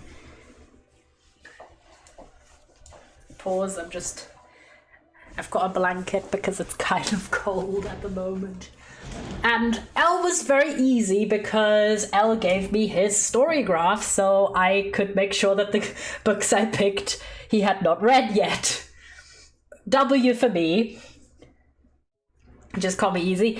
Your request was easy to fulfill, King, because you gave me a lot more additional data than everyone else. So, in that sense, it was easy. I do apologize for any other insinuation. But I hope you're excited for my book recommendations, because it's been, like, killing me for everyone that I'm, like, friends with from this list. Sorry, other chatters, but for my friends, I was like, oh my god, I can't wait for them to see it. So, I hope you're excited by what I've got to offer. Are you hyped? Where's the music gone? Oh, the music has just disappeared. Got my story graph ready. Alright, number one is called A Ladder to the Sky by John Boyne. I love this book. It's amazing. I've read for, I think except one recommendation for yours total, I've read everything I'm recommending you. So I can vouch. A Ladder to the Sky is banger. Okay, let me read the description to you. Maurice Swift is handsome, charming, and hungry for fame. The one thing he doesn't have is talent. But he's not about to let a detail like that stand in his way. After all, a would-be writer can find stories anywhere. They don't need to be his own. Working as a waiter in a West Berlin hotel in 1988, Maurice engineers the perfect opportunity. A chance encounter with celebrated novelist Eric Ackerman.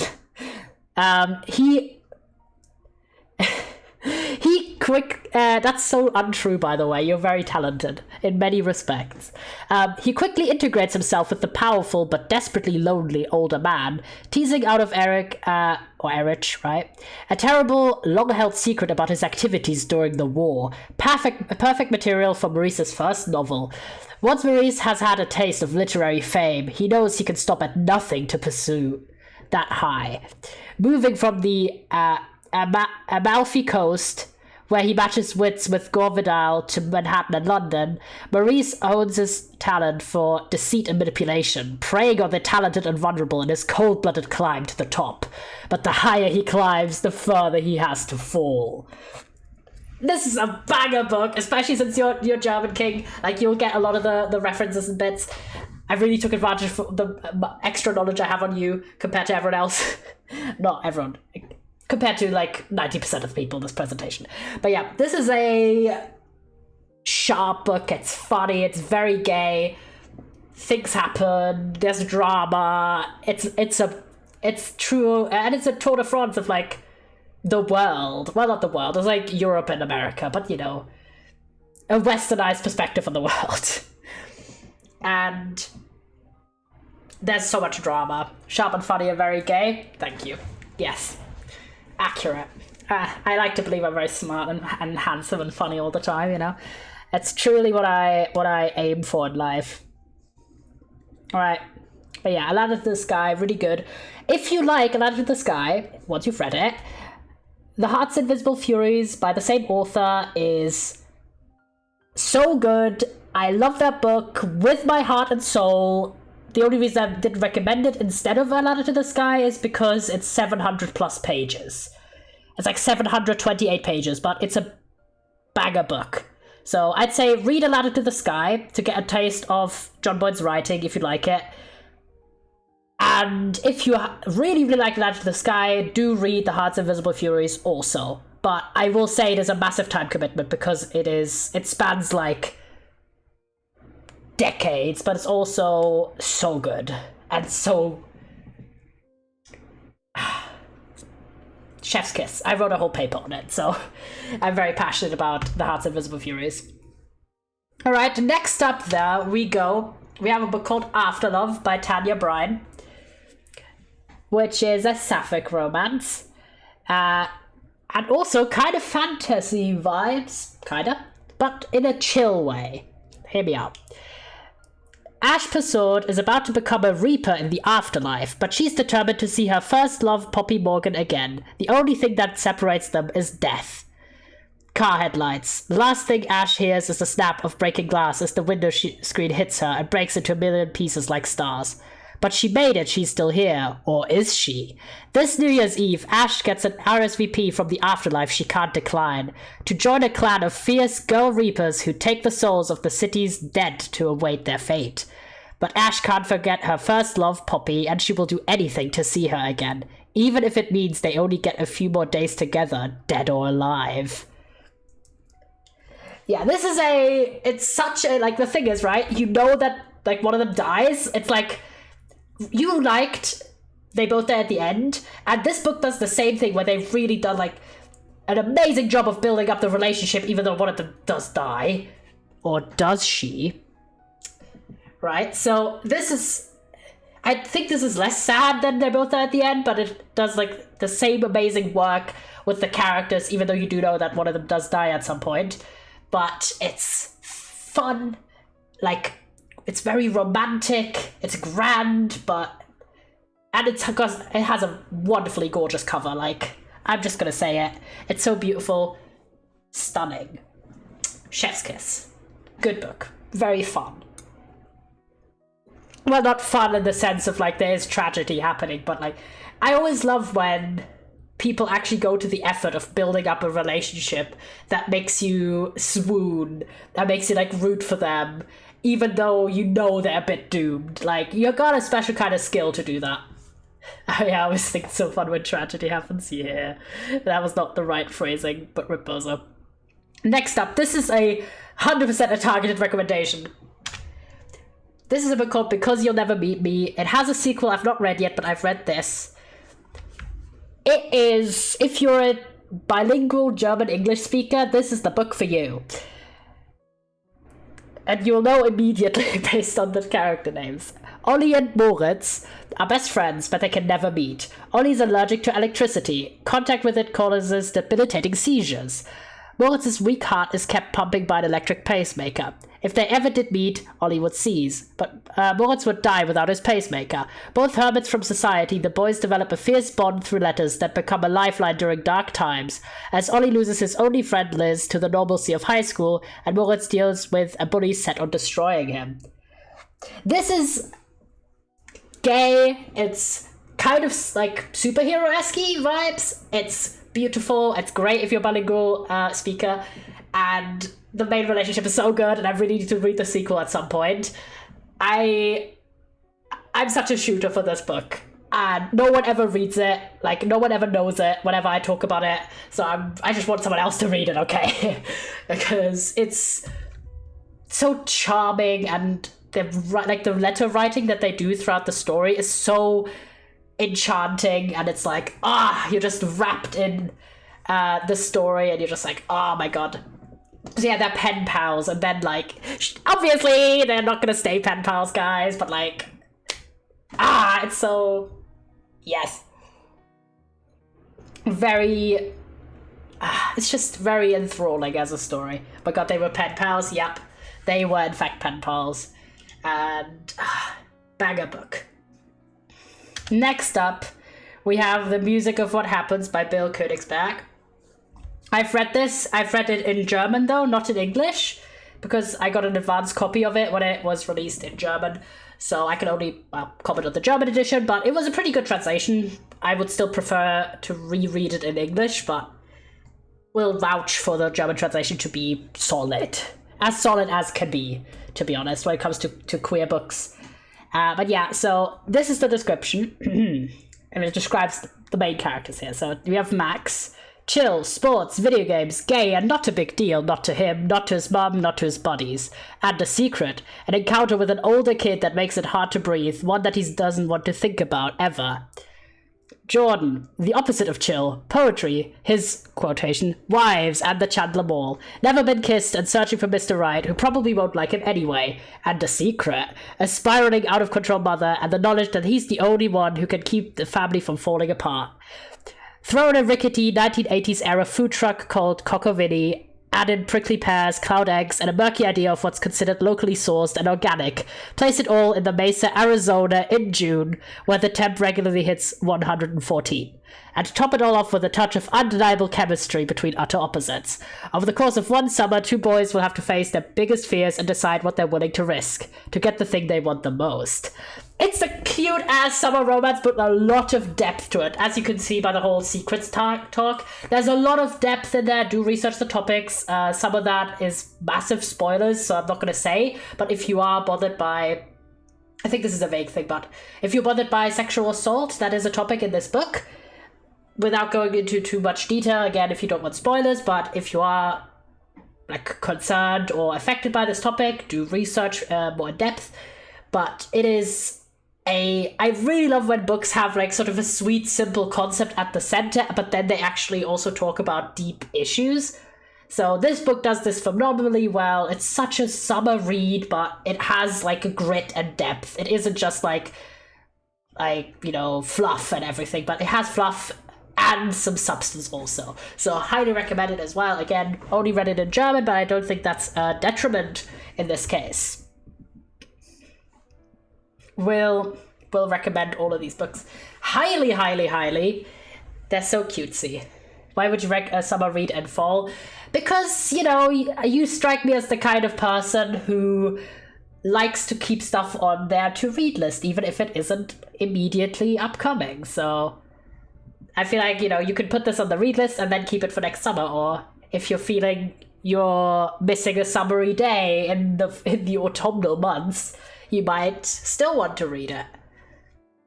You know? It's just a charming read. It does have this like summer setting, but you could also read it in another season, so if you ever want to feel like, you know, want to escape to an Arizona summer, like, it happens. It's just books I want to read immediately and very soon. Definitely not all the books I find vaguely interesting. No. You don't need to tell me that. I have like 1,000 books on my to-read list. Like, I'm not immediately reading all of those. I could not do that. So yeah, bag of books. And then, you know, continuing on the L train. Sorry that I unintentionally made a pun about your name. Sorry, King. It was not on purpose. I just did a segue sentence and then I was like, oh, that's an actual train. But yeah, Elle also wanted some non-fiction books about the topic of queer identity with a 200 to 400 page gap and the general age group. I think I hit the general, like, very general, to be honest, but forgive me. Are you guys excited for these upcoming recs? I didn't get to do a lot of non-fiction because I think Elle's the only person who requested any non-fiction at all. And this is like very within my, I've read a lot about this realm, so I had quite a bit of fun doing my research for this. So I've read all of these except one. First off, we have Sorted, Growing Up, Coming Out and Finding My Place by Jackson Bird, which I read as an audiobook. It's voiced by the author. He's a YouTuber as well. Shout out to him. So that's how I found out about this book, because I followed him on YouTube before he published it. And it is an unflinching and endearing memoir about, you know, him and how he finally sorted things out and came out as a trans man. So very cool. It's like kind of pop culture heavy, kind of light. It's like a guide. It has like cool multimedia elements in it because it's based on like his childhood memoirs. Like, not memoirs, but like diaries. So it's like charming because it's like someone in like our general age group. I think he's like in his mid-20s now, maybe. So I'm really trying because like this book, I listened to the audiobook like when it came out, which was a few years ago. But if you're looking for a book that's a bit more centered around kind of being about his life, but also about being trans in general, it's quite a nice starter book. So I'm not saying you need a starter book, but in general it's like very open, it's very accessible and quite charming, I thought, personally. But again, I was a bit biased since I did watch Jackson's YouTube videos before I read the book. So, but in my opinion, this is like one of the more I guess, how to say this? This is one of the more substance-heavy books that have been published by YouTubers. Because it's actually talking about sort of his experience coming out and everything. Alright, then we have a book called The Velvet Rage, Overcoming the Pain of Growing Up Gay in a Straight Man's World by Alan Downs. I've not read this, but I have it on my read list. It is a groundbreaking and empowering book examining the impact of growing up and surviving as a gay man in a society still learning to accept all identities. This is a bit old at this point, so I have no idea if it's like still holds up. It's from 2005, but I just think that's an interesting topic. You know, I do want to read this book also, so I was like, oh, sounds interesting, and might be interesting to you. No idea. Again, I can't really comment that deeply about the content of it because I've not read it, but definitely sounds interesting. And I just think the title is amazing, The Velvet Rage. That's like such a striking title. Alright. Are you ready for the next one? This one is, like, there's like one person I think Mod check any German speakers in the chat right now. Mod check. Because this next book has not been translated. Sorry to you guys, because it's an amazing book and it really should be translated, but...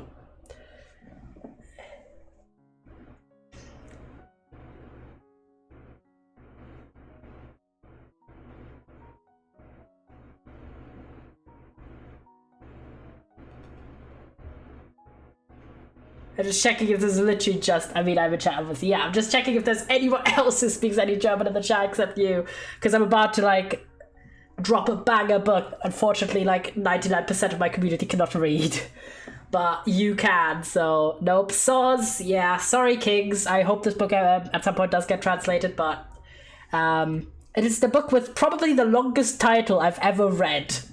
But it is a phenomenal read. Highly recommend if you do speak German on a proficient level. Or well, you could read it, I guess. It's called Mein Weg von einer weißen Frau zu einem jungen Mann mit Migrationshintergrund von J. C. Robinette or Robinet. Very long ass title. I actually bought a hardcover copy of this book because I liked it that much. It is fascinating. It's a fascinating book. Very short as well. It's like 200 something pages, so it's a very accessible read. Again, the description obviously is also in German, so you're about to hear the longest paragraph of me ever talking German on stream. But this sounds fascinating. Jerome hat früher als weiße Franzosin gelebt. Dann zieht er nach Berlin, beginnt Testosteron zu nehmen und erlebt eine zweite Pubertät. Ihm wächst ein dunkler Bart und plötzlich wird er auf der Straße auf Arabisch angesprochen. Ob im Café, in der Umkleide oder bei der Passkontrolle. Er merkt, dass nicht nur seine Identität, sondern vor allem das Verhalten seiner Umwelt sich ihm gegenüber radikal verändert hat. Er kann vergleichen, wie werde ich als Mann, wie als Frau behandelt und was bedeutet es, wenn sich nicht nur das Geschlecht ändert, sondern auch augenscheinlich Herkunft und Alter. Mitreißend erzählt er von seinem queeren Alltag und deckt auf, wie irrsinnig gesellschaftliche Wahrnehmungen und Zuordnungen oft sind. That's the plot. To translate for anyone who doesn't speak German, it's basically the author used to be a white French woman, where then moved to Berlin, took testosterone and had his second puberty, and because of his physical appearance, people presumed he was Arabian or a lot different age than he was assumed to be previously. And he talks a lot about how that sort of shift has made him a lot more conscious of things that a lot of people don't notice in society. And it's very queer, it's very witty, it's a lot of good social commentary for German society, which obviously is relevant to you specifically. So yeah, that's why I like doing these requests based on everyone's personality and what I knew about them if I did, because yeah, my voice sounds very different. I talk German, but yeah. Well, not soz, it just is. I don't talk a lot of German anyways, so... Unless it's with my family, so... Have you a German voice? Yeah, it's like my... I don't know. I've no concept of how to perceive my voices, to be honest, but...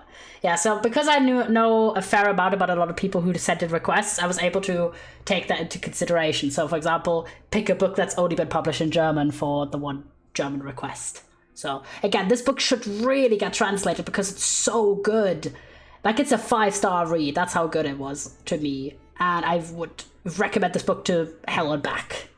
Because it's not only a really good, interesting memoir from a trans person, but also because of, the commentary about sort of, I guess, race coding certain people based on their appearances and stuff like that. I thought that was very well articulated in this book. Alright. Finally, we have a book called Queer Intentions, a personal journey through LGBTQ plus culture by Amelia Abraham. I have also read this. I read this 6 months ago, and it's kind of it's not really a memoir in the super personal sense. It's more like a travel journey. So the author travels to a lot of different locations in the world and sort of explores how queer rights are in that place. So this is the description for it. Today, the options and freedoms on offer for LGBTQ+ people living in the West are greater than ever before. But is same-sex marriage, improved media visibility, and corporate endorsement all it's cracked up to be? At what cost does this acceptance come? And who is getting left behind, particularly in parts of the world where LGBTQ+ rights aren't so advanced? Combining intrepid journalism with her own personal experience in Queer Intentions, Amelia Abraham searches for the answers to these urgent challenges, as well as the broader question of what it means to be queer right now. With curiosity, good humor, and disarming openness, Amelia takes the reader on a thought-provoking and entertaining journey.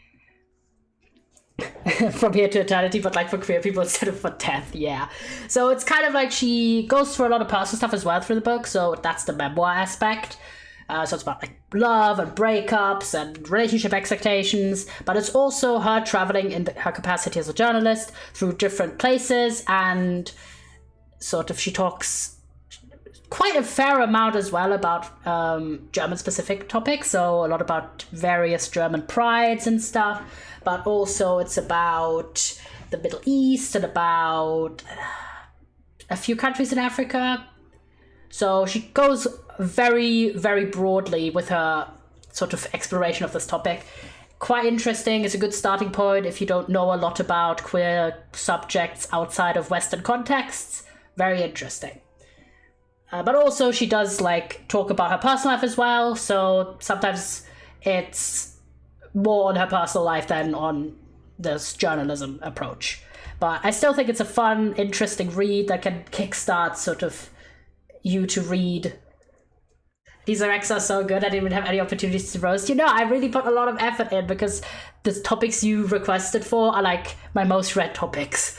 So, and also for the nonfiction side, like this is like my main academic interest too. So I was very hyped to do this research. And for any chatters, again, sorted, great like starting point if you've not read much about trans people. If you want like a memoir that's very internet conscious, I'd say, definitely get that one. Queer Intentions if you're more like, you're not necessarily crazy on a personal narrative too, but you're more interested in like a broad search. Again, Jerome Robinet's book, if you do speak German, The Velvet Rage. I guess if you're interested, I can't comment very deeply on it because I've not read it myself, but I do want to, so. Alright, moving on. Foolish fan, are you still here? This is when you told me that it was you. So I gave you a picture of Foolish. There you go. I hope that, but I was too lazy to fix it for the other entry, so only one Foolish here. You wanted a live-action fantasy TV show that's ongoing with 20 to 50 minute episodes, 4 to 5 seasons. I also cheesed this one a little because there wasn't a lot of options that fit your description. But so we are back with What We Do in the Shadows. I already talked about it at length at the start. So basically, see earlier, it's a mockumentary comedy show. Why does everyone always look so cute? I mean, Foolish is quite a handsome guy. Right, fair enough. So yeah, What Do You Do in the Shadows? Funny, it's about vampires, it's about in the modern day, them kind of trying to navigate life.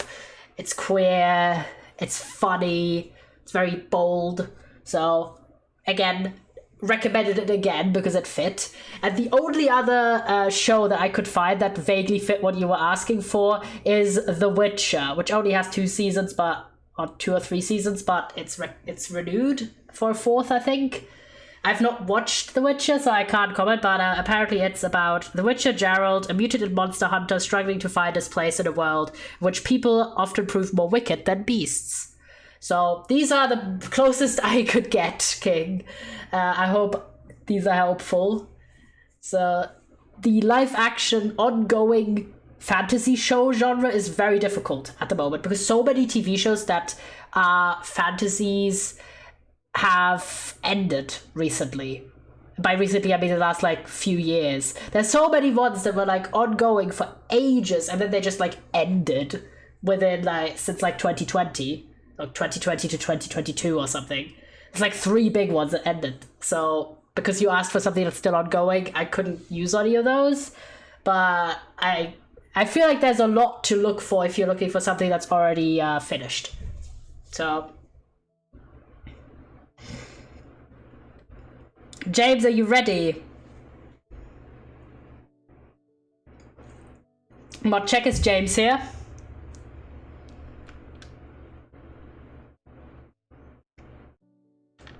Because next up is James! And of course, I used a raccoon.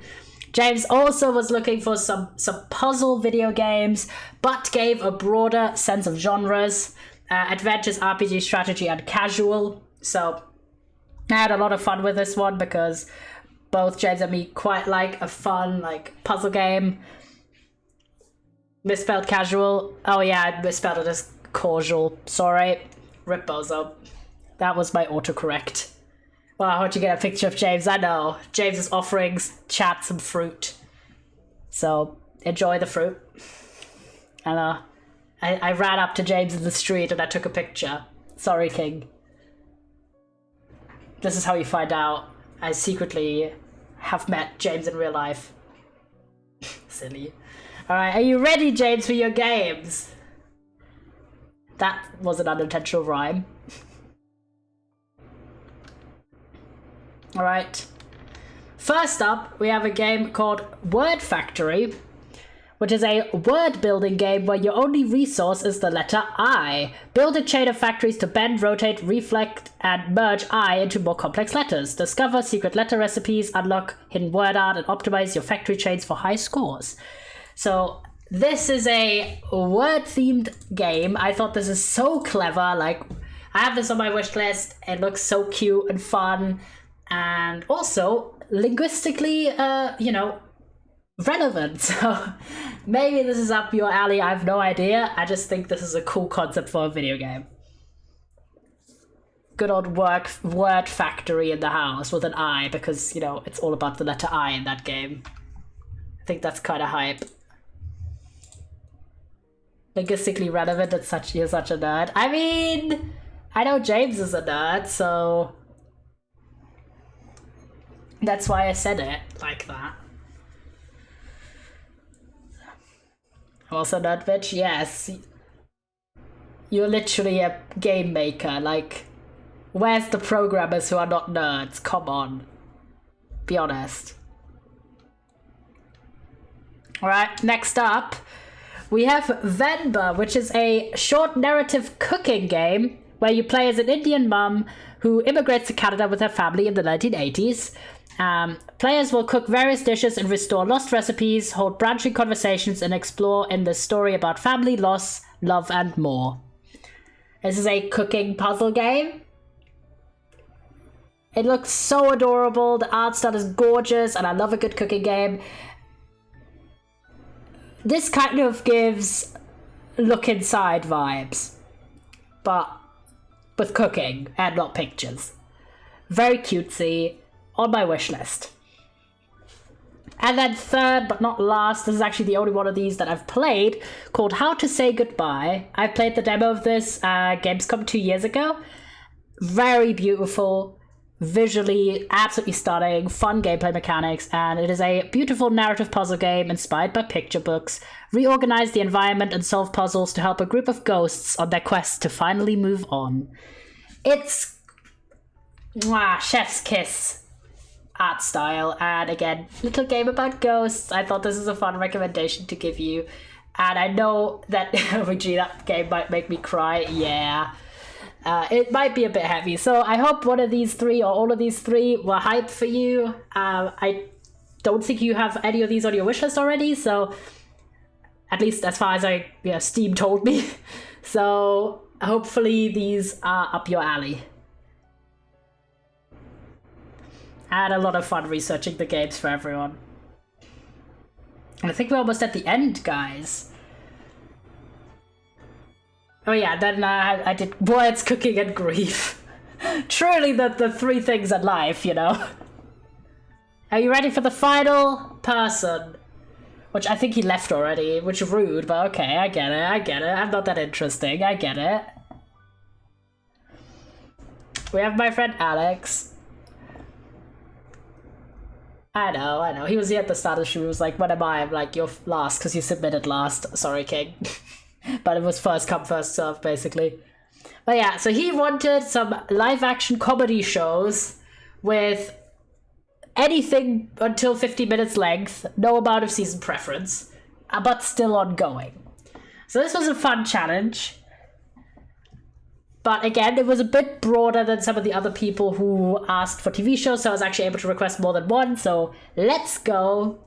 I will just like upload this presentation probably in the Discord. So if you guys want to look up your slide, you should be able to after stream. So join the Discord, Kings. All right, are you ready? So first up, we've got a show called Abbott Elementary, which is the one I've actually seen. I've watched about a season and a half of this show. It's got 2 seasons, it got renewed for more. It's a show about a group of dedicated, passionate teachers and a slightly tone-deaf principal who find themselves thrown together in a Philadelphia public school where, despite the odds stacked against them, they are determined to help their students succeed in life. Though these incredible public servants may be outnumbered and underfunded, they love what they do, even if they don't love the school district's less than stellar attitude towards educated children. This is kind of like an Office or Brooklyn Nine-Nine. It's like a workplace comedy. It's about the teachers you see, who are like, everyone basically is sort of a mess.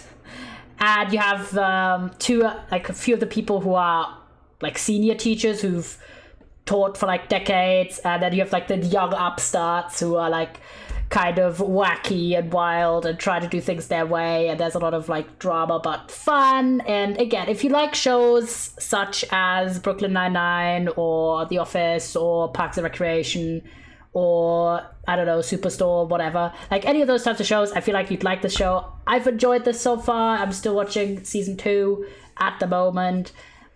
It's kind of like a nice little show. Doesn't have like crazy anything going on. Ava's, who's the principal, is really funny because she just doesn't give a shit and just like runs her influencing business, and it's just kind of sassy, and I love her. She's really funny. And yeah, really funny show. Jacob, who's the guy on the left, is gay as well, so that, if that's a plus for anyone, that's a plus for me. He's a massive like nerd, but very funny. They're all very funny because I mean it's a comedy show, but yeah, if you like workplace comedies, I feel like this is a new upcoming one that has a lot of promise. You're gay and a massive nerd. I know, you're really not revealing anything new to the chatters. The chatters know. They've been here. I don't necessarily hide either fact. But yeah, Abbott Elementary. It's on Disney Plus, so if you do wanna check it out, it's very accessible. Next up, we have another show that is also on Disney Plus, even though it's a Hulu original. Over here, it's often on Disney Plus. And it's Only Murders in the Building, which I feel like a lot of you guys might have heard of because it's popped off recently. It's super popular. And it's about 3 strangers that share an obsession with true crime and suddenly find themselves wrapped up in one. When a grisly death occurs inside their exclusive Upper West Side apartment building, the trio suspects murder and employs their precise knowledge of true crime to investigate the truth. Perhaps even more explosive are the lies they tell one another. Soon, the endangered trio comes to realize a killer might be living among them as they race to decipher the mounting clues before it's too late. Hi, Buttery. How are you doing, King? Welcome in. So, this has been everywhere. It's with Steve Martin Short, and Selena Gomez is there for some reason. It looks fun. I'm intrigued how they make murder comedic. Not watched it yet. But it has, I think it just got a 3rd season recently. And as mentioned, I've seen it like everywhere. And then finally, to complete it's a Hulu show, but it's on Disney Plus trio here. It's a show called The Bear, which I think is like 2 seasons and is maybe getting a 3rd. I have no idea. which is about a young chef from the fine dining world coming home to Chicago to run his family sandwich shop after a heartbreaking death in his family. A world away from what he's used to, Kami must balance the soul-crushing realities of small business ownership, his strong-willed and recalcitrant kitchen staff, and his strained familial relationships, all while grappling with the impact of his brother's suicide. I'm very curious how this is a comedy show, by the way, but it was advertised as a comedy show. As Kami fights to transform both the shop and himself, he works alongside a rough-around-the-edges kitchen crew that ultimately reveals himself as his chosen family. So this gives, like, kind of workplace comedy vibes, but, like, I'm very curious about how they turned this into a comedy, honestly. I have no idea. This came up when I was looking at current ongoing comedy shows, and it definitely looks interesting. It sounds interesting, but as mentioned, I've not watched it yet, so I can't really comment that deeply on it. And there we are, it's the end! Very fun. I had so much fun doing this stream. Elle actually gave me an idea that I might do, where, like, you guys give me media recommendations. So I think that'd be kind of cool. This was so cute, a very nice Rex. Thank you, Kings. I hope you enjoyed the stream. I'll put the presentation on Discord as well. So, like, whenever anyone asks, you know, what their recommendations were, but if they were not here today, we have a place to refer them to. I had so much fun doing this. This was a very work-intensive stream, though, so these ones always are. So I do appreciate you guys' positive response to them. But yeah, I might do a stream where you guys give me recommendations and I judge you harshly. No, I'm kidding. But I think it'd be funny to have you guys give me, like, you guys' favorites instead of me.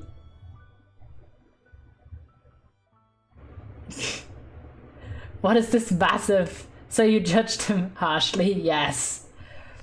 Yes, I mean, I might make fun of you in a nice way, though, for your favorite media. But I hope you enjoyed the recommendations I gave you. If you're new here, do follow. We do sometimes just chatting stuff like this. It's been really, really fun. Let me check what I had for you, what I have for you for the coming week, because if you don't know, uni stuff is starting up again, so I will basically never stream Mondays because all my classes are Mondays. So next week we've got no stream on Monday, as I mentioned, because I've got class. But we're gonna do karaoke with Toby TBXE on Tuesday. We're gonna have some fun singing. It's gonna be based. It'll be like an early stream, probably like 4 p.m. BST. And then Wednesday's demo day. And then Thursday is Evergreen. We're going to do a chill stream. Friday, we're going to do Astrologaster and Zelda Link's Awakening for the Game Boy, because that was a game request. And Sunday is Haven Park. So we're kind of trying to finish up some story games and doing some little requests. But as mentioned, no stream on Monday because I've got class like all day. And on Wednesday, demo day might be a bit more low energy because I've got an appointment early in the morning and I'm also hanging out with a friend of mine in the afternoon. So I'll set that to be later in the evening. And again, it's going to be more chill vibes. And I'll schedule everything like tomorrow. So right now the schedule is going to be empty. But if you're ever wondering, I have a schedule page on Twitch. And you can always check it. Typically updated like on the Sunday or Monday of a week to have like all the streams for the next like 7 days. So typically do check it out. I had so much fun today with the stream, and I'm glad so many of you guys were here who requested recommendations and that it seemed like it was apt.